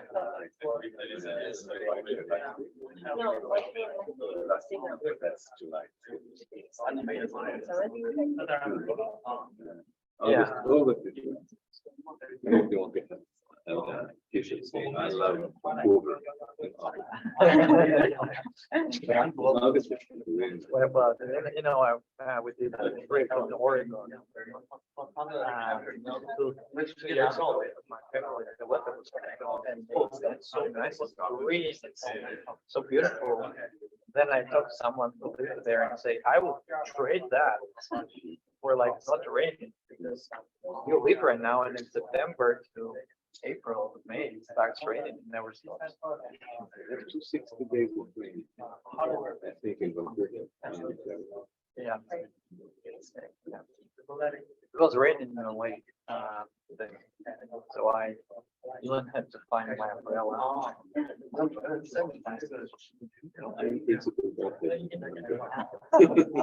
To protect from the sun. Yeah, cool, let's catch up. So, yeah, hope you, are not frozen to death. Okay, see you later.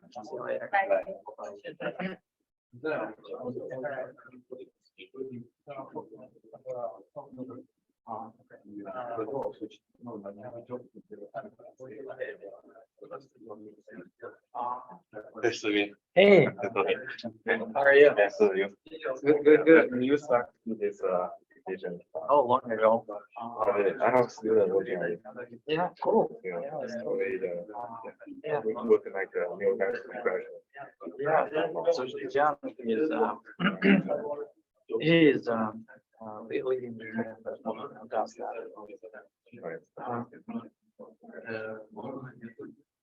A lot of people in your workshop, in your topic.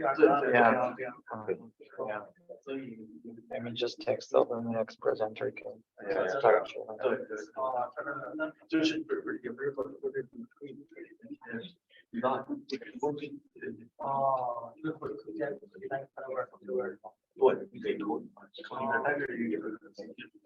No, Dorless,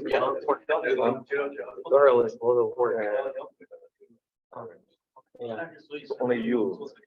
I think there's other people. Yeah, so there were only 3 people and they couldn't come. Only you. Yeah, but you see, usually Alex and Yash is in there with us. Yeah.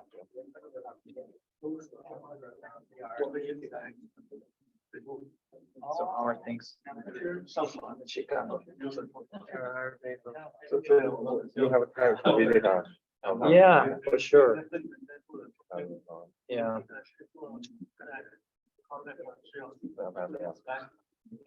Yeah, so when it's actually like a good framework, you can take your Python checkpoint and just put it as like drag and drop it on a device.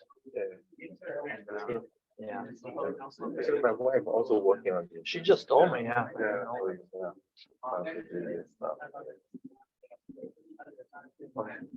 Yeah. So, yeah.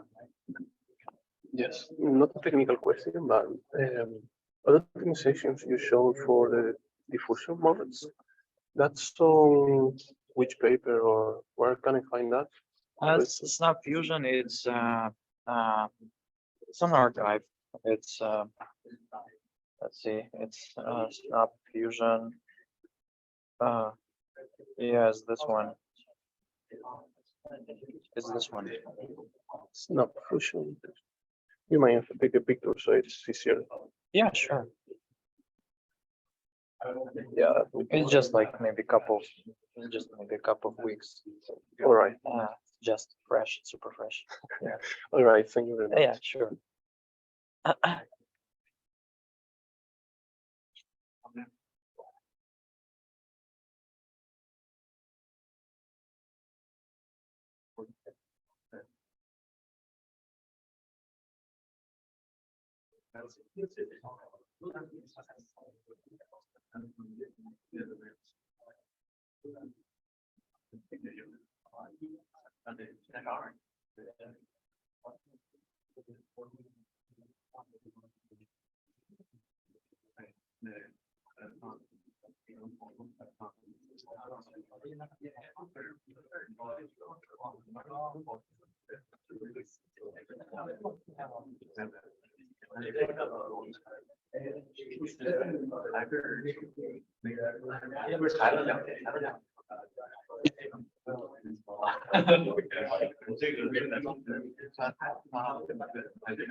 Okay, maybe we can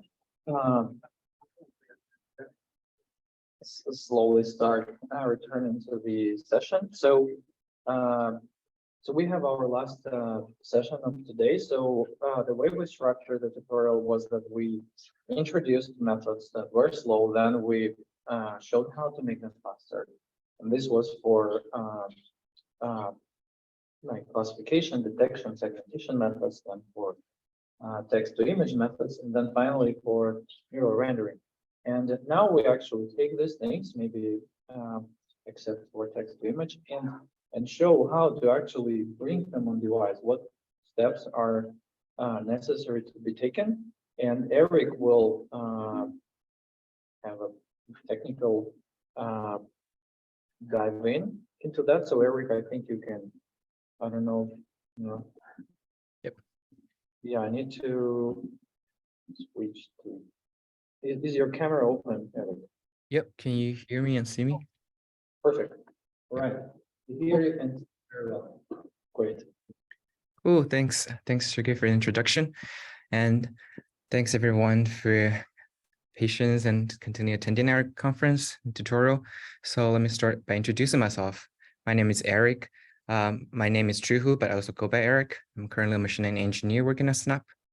And for today's session, I'm going to briefly go through on how device inference is done at Snap with SnapML. And for this tutorial, it's more serves as an extension to the presentations that Sergey and Jen has already mentioned on how we actually deploy efficient formers and mobile R2L on device with SnapML. We'll not be covering specific techniques for optimizing models on device, which includes quantization, compression, distillation, or neural architecture search. We'll also not be go over some implementation details for certain operations like flash attention, Winograd, and we mostly use this tutorial as a walkthrough of what capabilities can SnapML offer and how researchers and everyone else can use SnapML for quick prototyping and demo creations. So without further ado, let's get started. So from server to edge, so we'll start with one of the major challenges. So I believe everyone here has actually trained a model before either using TensorFlow or PyTorch. So training a model isn't hard right now. We have a lot of tutorials. And after training our models, we get our checkpoints as stored in PyTorch format or TensorFlow format. Deploying those models with existing frameworks, it's pretty easy, I would say. You can just take the same weights, deploy it with existing frameworks. However, supporting these models running in production to millions of users at scale is a challenging problem.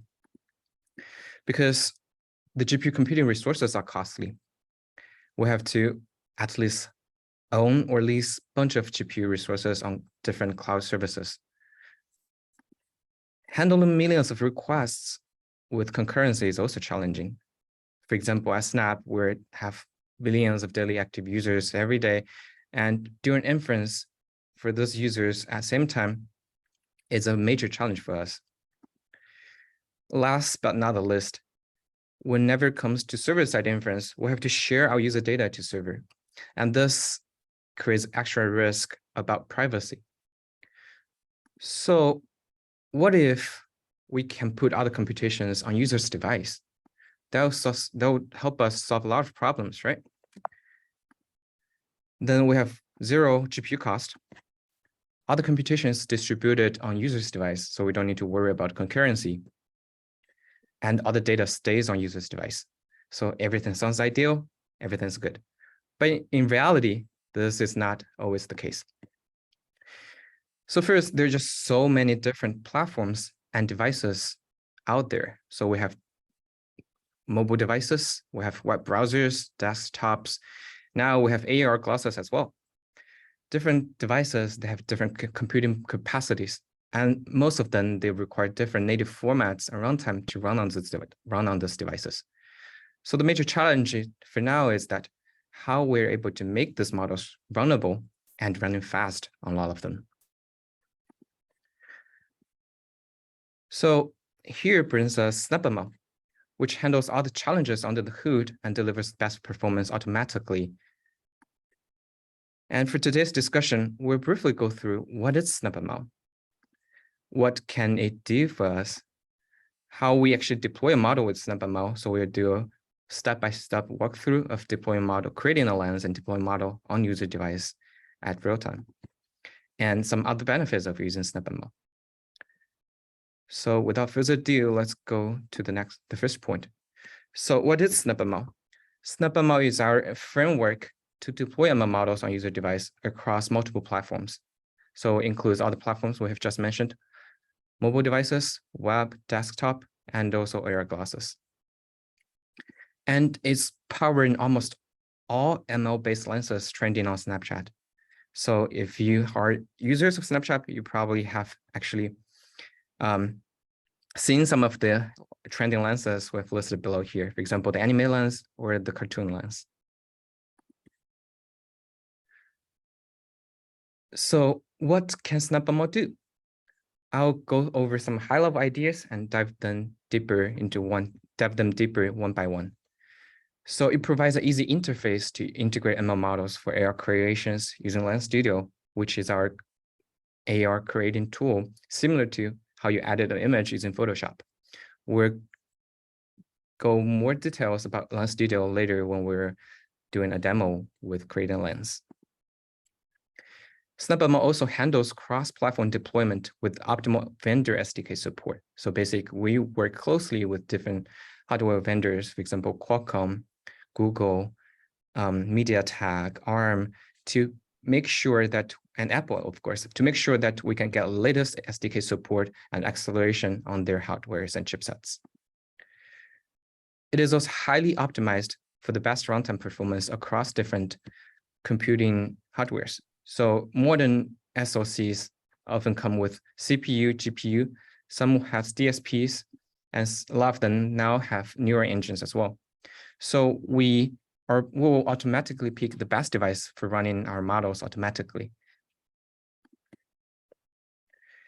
And moreover, in the creative field, we offer ready-to-use templates for launching quick demos, but also we have introduced many advanced tool sets to create complex pipelines. We'll go over how we did this in our demo shortly. So to go to the bullet points one by one, so SnapML actually provides a very easy interface. There are just 3 steps. Basically, after you train your model, we import the models you exported from your training framework into Lens Studio, do some configurations, and it can be run on device. We'll explain a little bit more in detail. So after we train models, we do expect models are exported in Onyx or TensorFlow Lite format. So if you're PyTorch users, you can export in Onyx. If you're TensorFlow users, you can export it using TIFF Lite. After we drag those models into Lens Studio, we will do conversions from this public formats into our internal representations. And everything here is done on Lens Studio on desktop devices. So if you're using a Mac or Windows, you can do this by downloading Lens Studio. After we converted our models, we're delivering those models to our user devices. And subsequent conversions is happening on user device. So basically, if we're running on Android, we convert to native format that supports Android runtime. For iOS, we use QML. Then for web, we use TFJS and other software and so many other platforms. So we do this to make sure that we can always deploy our models with the optimal vendor SDK support. So for example, when deploying on Google Pixel devices, we've actually try to leverage their Google Tensor Processing Unit by converting our models to an API format. On iOS, we're trying to convert to QML format that's mostly compatible with its neural engines to unleash its hardware capabilities.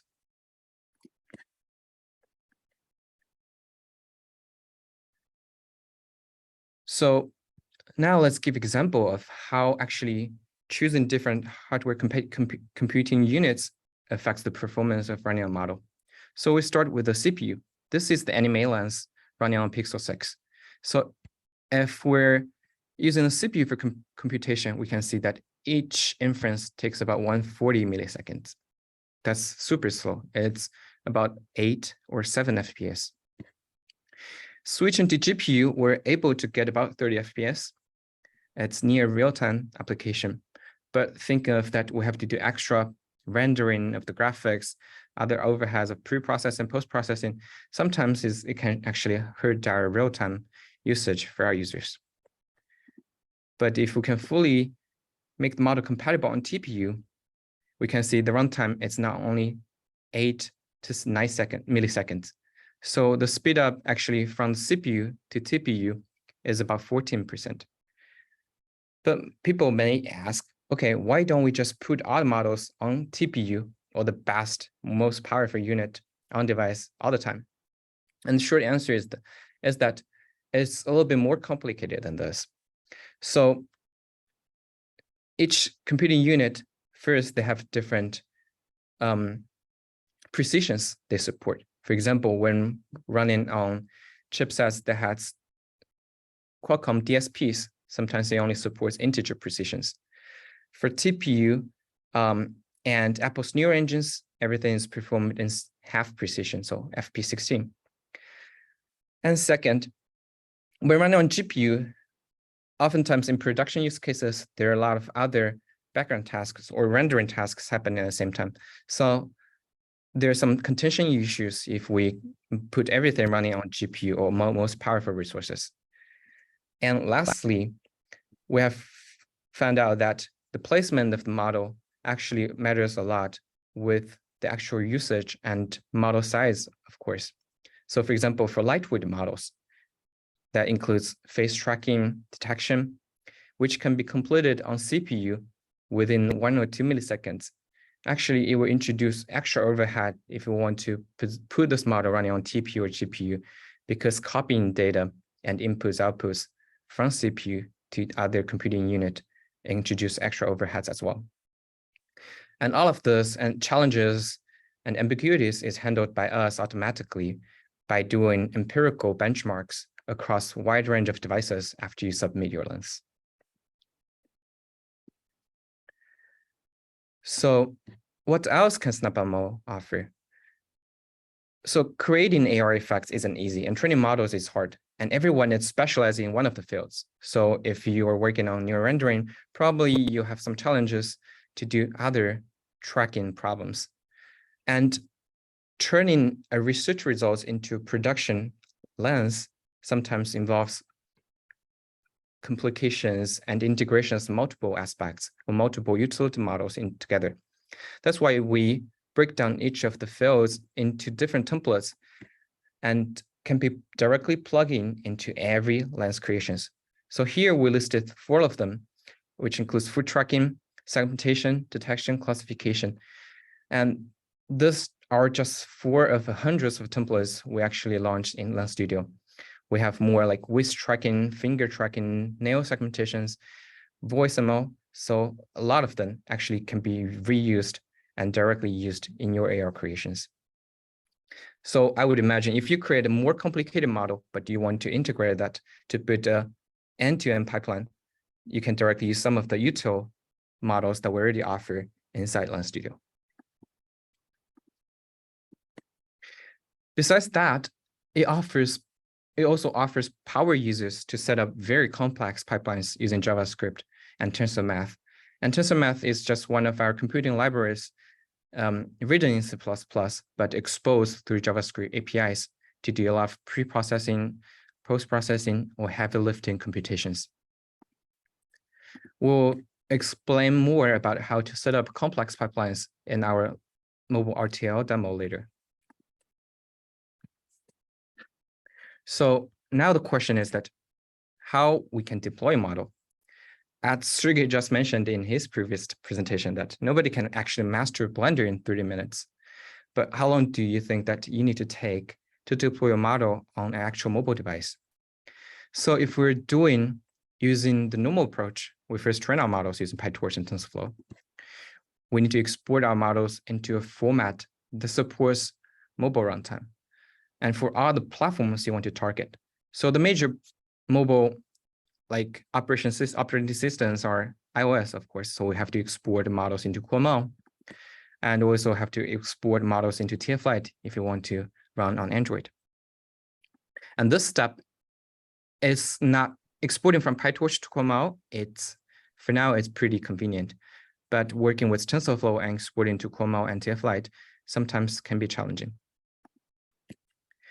So afterwards, we have to write an application wrapper to include those models on iOS and Android. And last, we have to implement extra graphics and rendering pipelines to visualize our results. So all of this can be very challenging for people who are mostly working on training models and ML research instead of actual iOS or Android engineers. But now with SnapML, I believe that all of us can actually deploy it and view it in real time in 3 much simpler steps. And we will show how we do this right now. So first, we just train a model using PyTorch and TensorFlow. This is exactly the same. We export our models using Onyx TF-Lite, as we mentioned, and we just track it into Lens Studio, and we can deploy it within a few clicks. And I think, well, someone may ask, okay, I don't believe it unless you show me.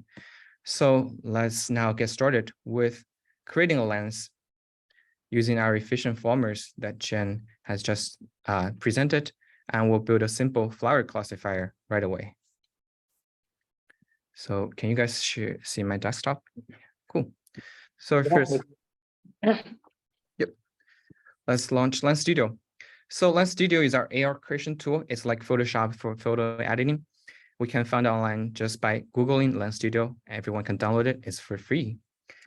After launching Lens Studio, we offer hundreds of templates right here, right away. So basically we have like segmentation, different objects. So there are ML-based templates and there are other AR creating like tool sets as well. But for our use cases, we're mostly using ML templates.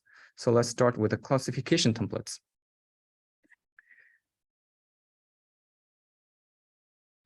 Okay, update.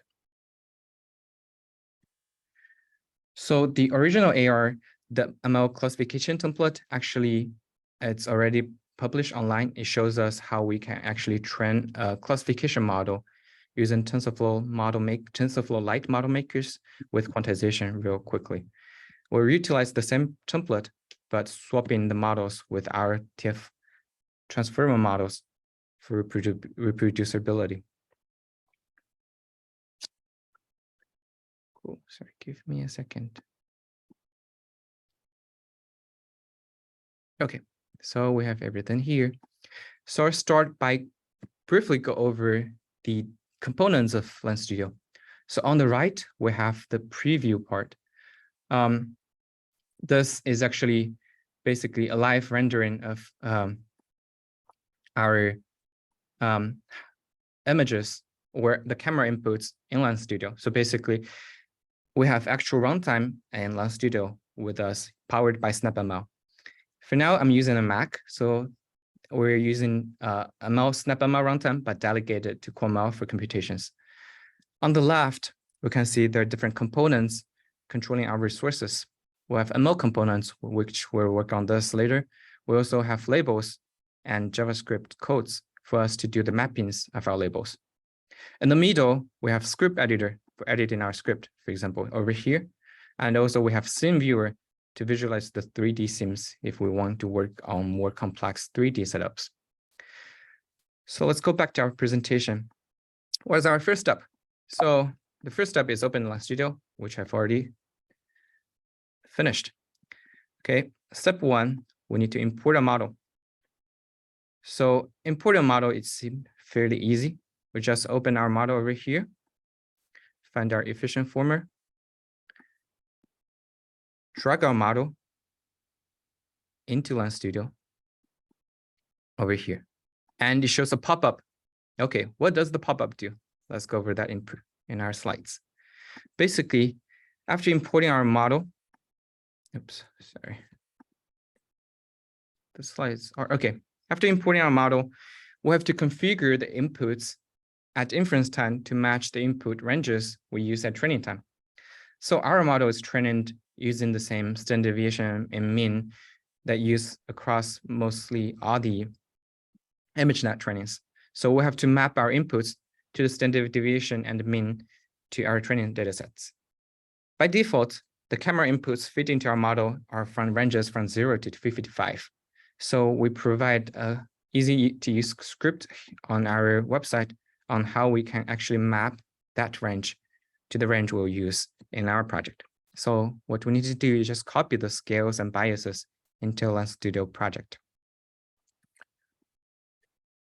So we have 0.0171. I think this one is negative 2.11, 0.0175, negative 2.03.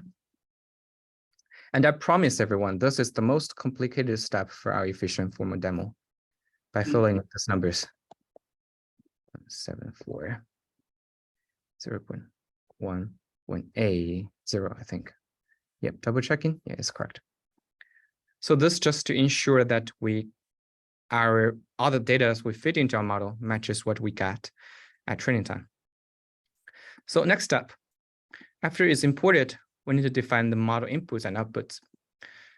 By saying that, basically we're taking an image captured from user's camera feed and fit into the model, right? So we have to define, okay, which texture we want to pass to the model.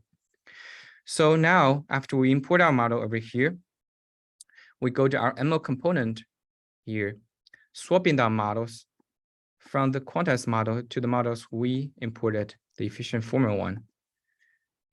And here we can see the inputs and outputs. So the inputs takes an image crop of resolution 224 by 224 by 3. And we have to specify which image texture is using. So basically it's the screen crop texture we have over here. After we set up that, okay, it works, it's updated. Okay, before moving on to next steps, we can see that, okay, the prediction is a little bit wrong. It's predicting silverbush, but actually it's hibiscus. How so? The reason is that the template and our model are trained using different datasets. For our use cases, we trained our model using the Oxford Flower 102 dataset. So what we need to do last is just replace the mapping of the indices predicting the actual text or label it refers to. So I already have mapping over here, and this label.js basically is just a JSON mapping the indices to the labels.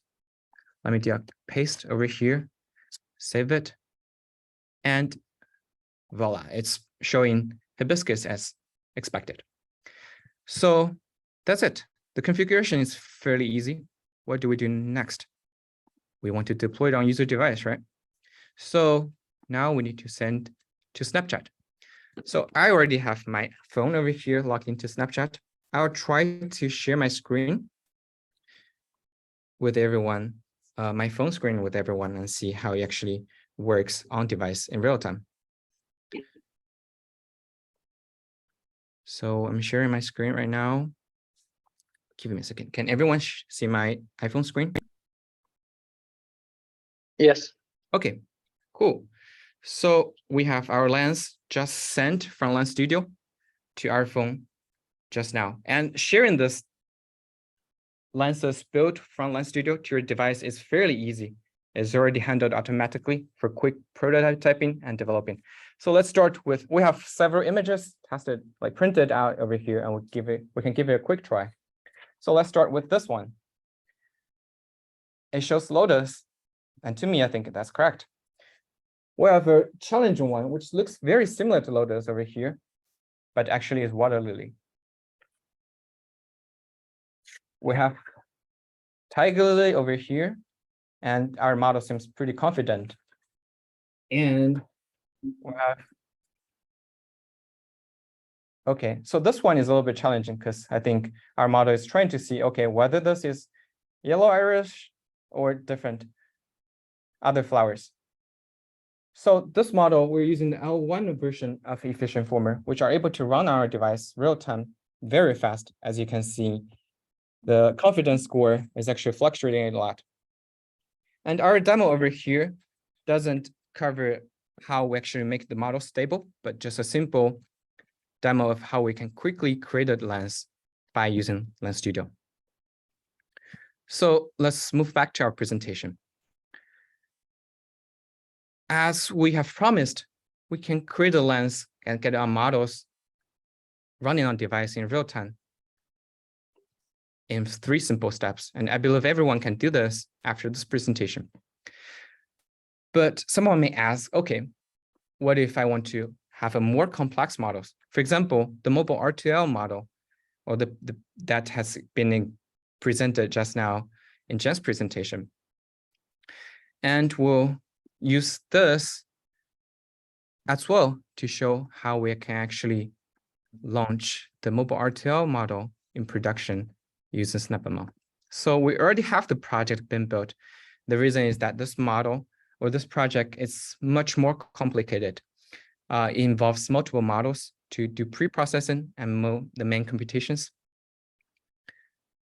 And also, we have to write some utility scripts to handle the input being fed from Snapchat, from Lens Studio, pre-process it to the inputs that is consumed by the model.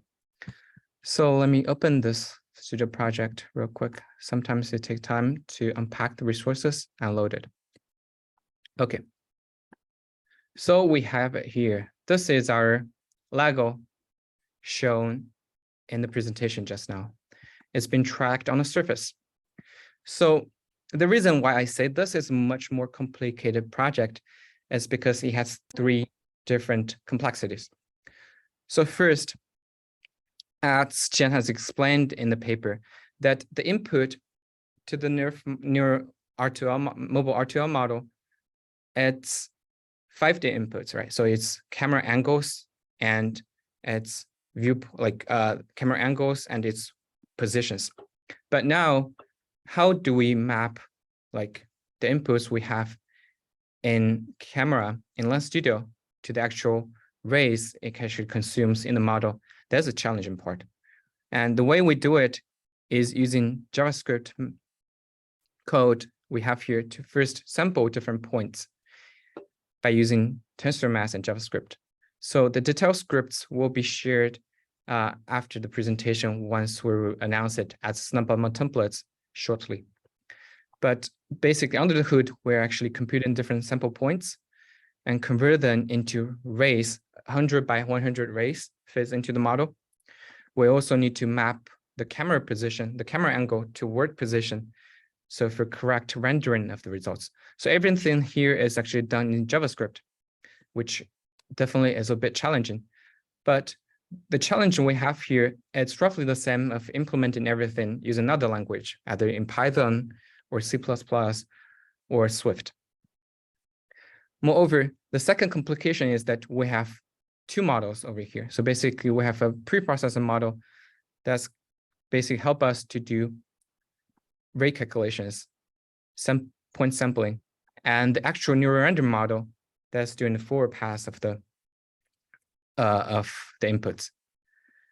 And last thing we have over here is that we are actually placing our rendered nerve on the surface, right? If we move it further away, you can see it's smaller.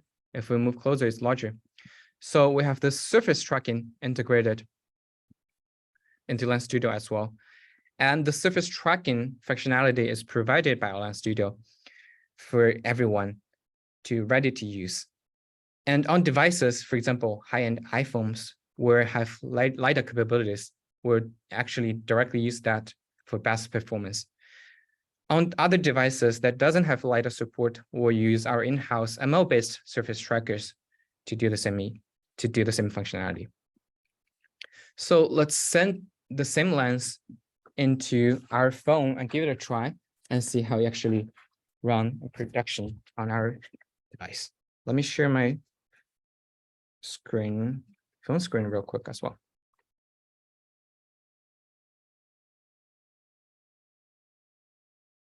So let me move my Mac away. Okay, sharing. Okay. Nope. Okay, now we can see this is the Lego. So basically, we can see the Lego is rendered in real time on this table. We can put it further away or closer. We can rotate the view angles of this Lego by viewing it from different places. Viewing down as well. What's more, we can walk away from it. It gets smaller. And we can move our camera close to it to see the detail of this. I can also rotate this Lego using my fingers as well. So we can, as Shen has explained in his paper, actually offers very high quality rendering, even if we look at closely. So, yep, we get it actually running. And if you want to play with this, please remember to visit our booth on Thursday, and booth ID is 12. And someone may ask, okay, so what if I follow our paper, the mobile RTO paper, train a model? How can I deploy our models into production as well? So let's say we already have another model trained. And after this presentation, we're sharing this template on our SnapML public website publicly, so everyone can play around with this. And if you want to plug in your model, just export it into Onyx format, drag in the model, fill in the inputs and output mappings as well. And for this specific model, we have to map its outputs to 55 to match the actual ranges we used to render on camera.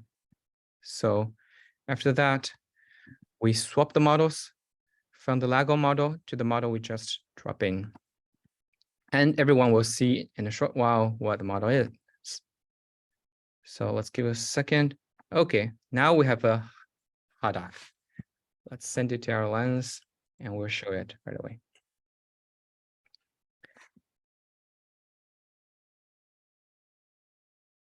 Cool.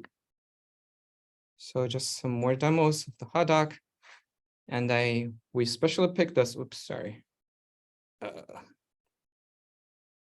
specially picked this because I know my presentation is towards lunchtime, so I know everyone is hungry.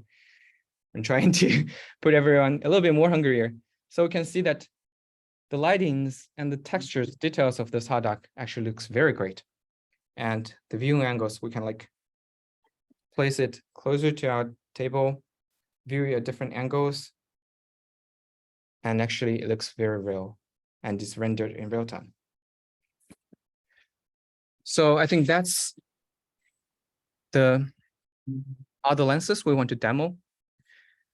And after this, someone may ask, okay, so you have shown how we actually deploy the lenses using inside Snapchat using SnapML.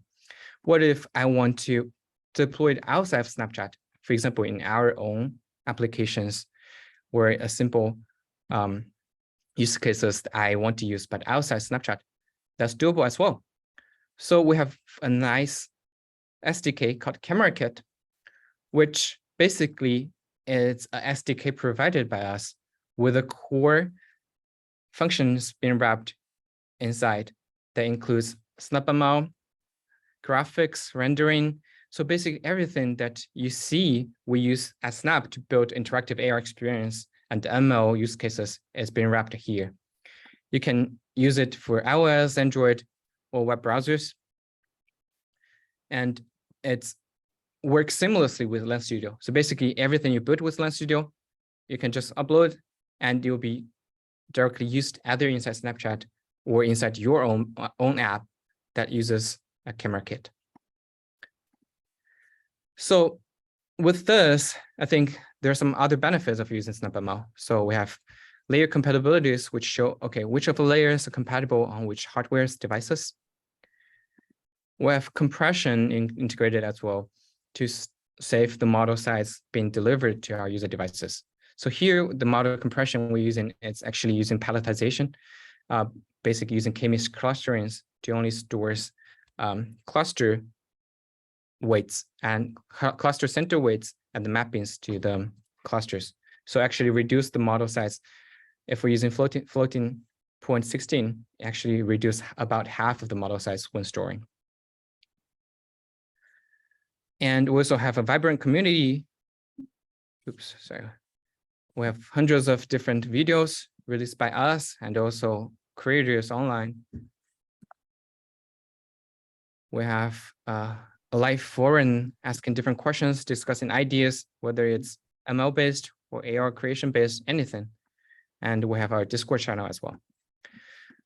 And by using SnapML, whether inside Snapchat app or using Camera Kit, actually it helps your research ideas and products reach hundreds of millions of users free and has a large impact on the global community.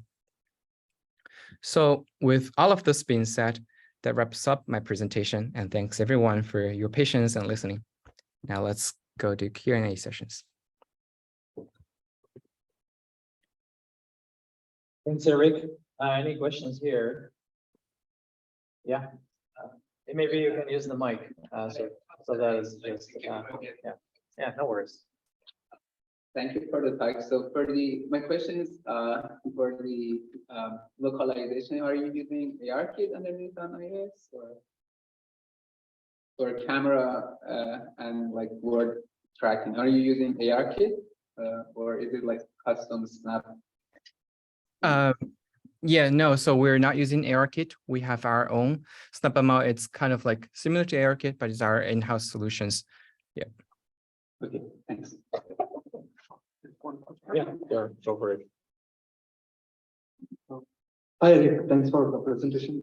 So my question is, so about the runtime, like, are you using your own runtime or like the TF Lights or the CoreML runtime? Mm-hmm. Yeah, that's one question. Mm-hmm. And my second question is, how do you handle the unsupported operations? Like if my model is not supporting an operations, like how do I need to handle that? Got it. Cool. I answer the questions one by one. So the first question is that do we use our in-house runtime or like a delegate runtime? So the answer is that we use both. So basically we have our own in-house CPU, GPU runtimes, but we also delegate our model runtime to the native runtimes, for example, TF-Lite or CoreML, whenever possible.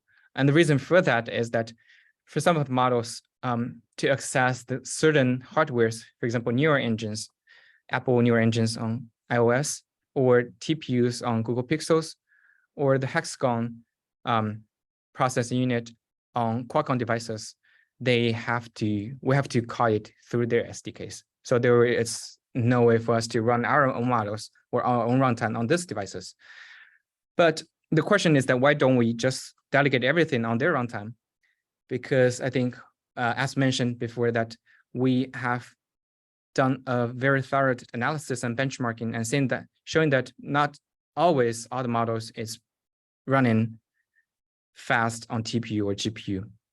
So sometimes we will, instead of running on their neural engines, we'll actually run it with our own CPU limitations or our own GPU limitations, actually depending on the number of resources we want to consume and the latency we benchmarked before launching these models. So the second question is that what if we have operation that's not supported by Lens Studio? And that's a very good question. We get this question a lot. So for now, I think I will answer this question together with the question we had in the chat. Does SnapML supports a custom operation layer implementations? So for now, the short answer is that we don't. The reason is that it's hard for us to bundle the custom implementations together with the model and deliver it on user devices. And this also exposes some security risks as well. The current way we do this is that whenever there's unsupported operations, normally you'll raise a ticket. Users will raise a ticket and our SnapML forum will support them as fast as possible. Also, since we're working very closely with like hardware vendors like CoreML or TF-Lite, so if a model is exportable to TF-Lite or CoreML, it should be runnable or supported by SnapML as well. And we're trying our best to keep our support up to date because our ML field is moving very fast. So we have to keep updating our models or support pretty quickly to make sure that we can support as many operations as possible. Yeah, thanks. Eric. So next. So the question I had was, so are there any other measurements to select the hardware, specific hardware, like a layer compatibility? Do you make other measurements, like are they made on device, or is there some simulation on the desktop? Yeah. Got it. Yeah. So for the layer compatibility, most of the current implementations are rule-based, based on our kind of like experiments and offline analysis. We do want to switch to a kind of like real-time analysis of layer compatibilities. But the only challenging is that we're launching Line Studio for both iOS, like Mac OS and Windows. So if user runs on Windows, they cannot get a CoreML runtime dynamically, like in real time. So basically, the short answer is that the rules are actually being compiled by us offline before looking the model. And what we do is that we just look through the model layers, basically on its attributes, like different attributes of this layer. We do a comparison with our like experiences and see whether it's compatible or not. Okay, but no comparisons in terms of like compute time and all these. No, we currently don't offer, like, for example, different latencies. We provided, like, for example, if you want to run on GPU or like neural engines, what would be the expected runtime? But I think that's a very good point, and we have plans to add this kind of like as latency predictions for when users import a model.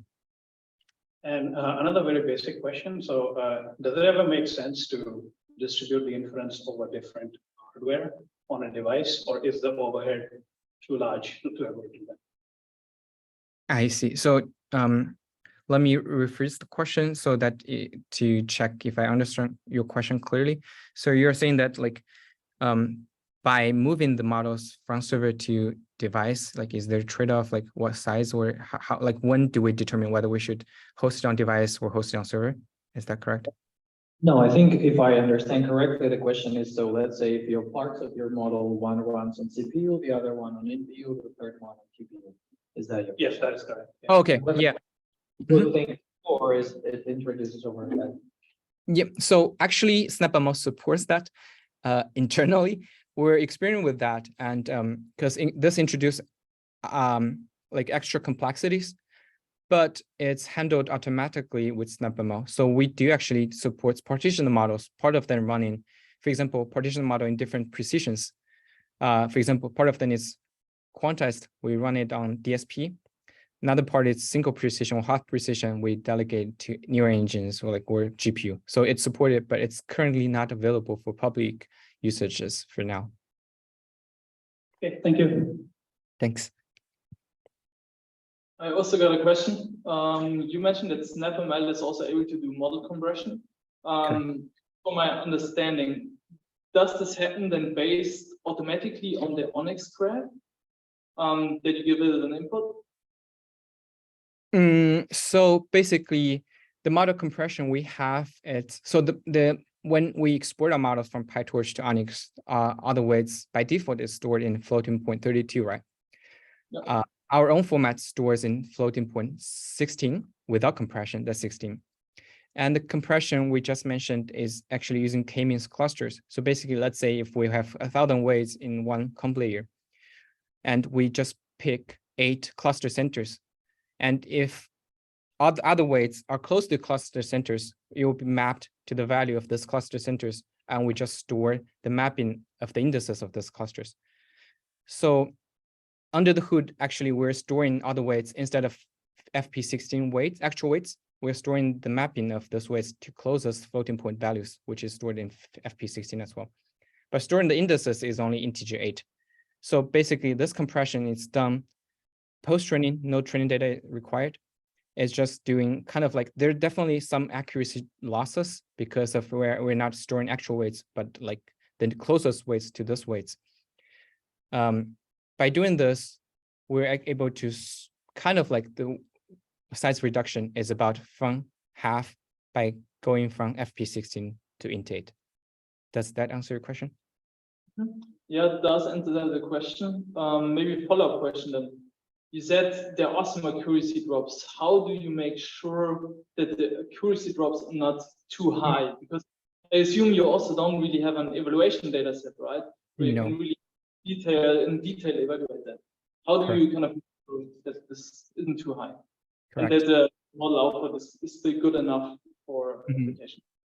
Yeah, I think that's a very good question. And we do think the best way we can do is that let's say if we can provide a functionality for users to upload their own evaluation script and expected results and run the models before compression, after compression to see if there are actual accuracy drops. But for now, we don't have that functionality integrated. That's why we bring in the preview window. So basically every model you import into Lens Studio, if it's importable, it's runnable on your desktop. So the only way we can do it right now is by visually checking the results, whether it matches our expectations. But we don't have a way to get the empirical results or the exact numbers of how much the metrics actually changed. Interesting. Are you planning also kind of to have a lever to change how much you compress the model? For example, as you said with the centroids, and choosing a different number of centroids or something? That's doable. I think it's probably a very easy change on our side, but currently we don't support that, but we can do that. Yes, that's a good point. Thanks for answering. Yeah, hi, very briefly. So when you compress the model like this, before you do inference, you decompress it, right? It's just yes, correct. Okay, thank you. And maybe we take a couple of more questions on the chat. So there are 2 questions that I can answer. So does the lighting on the hot dog change when the background light source changes? The answer is no.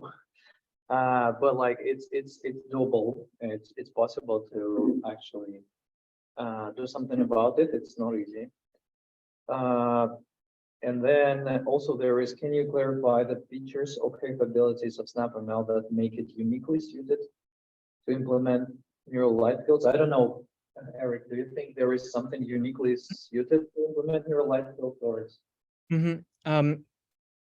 I think the most complex part of implementing this and putting it running on real application is actually how we actually correctly map the camera angles to the word, like the camera positions to word positions, and rendered it with correct focus lens. And basically the model itself, getting running isn't hard, but by setting up all the, like, for example, the utility scripts, have the tracking integrated and everything else that it actually supplies, I feel like that's probably more challenging to any ML researchers that we have in this room. And the reason why we want to share this is that we're releasing this as a template. So basically everyone can look into this, how that's implemented. And the only thing you need to do is just swap the models that you trained on your own data set and utilize like utilities. So basically we do the most engineering or the complex rendering part and handle the optimization, like handle the model runtime on our side. And what you or other researchers need to do is just train the models. And maybe I would add to this that we also will, or we have already released the code for mobile RFL, and we will release a tutorial that will go through, say, from getting images, obtaining segmentations, estimating camera poses, training teacher nerve, training student nerve and what Eric just mentioned. So this will be available shortly. There is maybe one last question that we take before we adjourn for the lunch. And think- yeah, go ahead. So yeah, I Eric. think there's another question in the chat saying that for the pipelines written in JavaScript, TensorMass will introduce third-party dependencies libraries. How will that ensure it works cross-platform? Sorry, give me a second. Yep. So basically, all the bundling of this libraries, if you're using Snapchat, it's already bundled with Snapchat. And if you're using Camera Kit, and it will be also bundled with Camera Kit. So there is no other dependencies you need to worry on your end. And because it's written in C++, and like everything will be kind of like compiled as a native code for different platforms. So there's also like no like the users actually don't need to worry about this as well. Perfect. I think with this, we end our tutorial. So let's thank mainly Jean and Eric for their participation. And yeah, for everyone, have a great lunch. Everyone. Yeah. Right.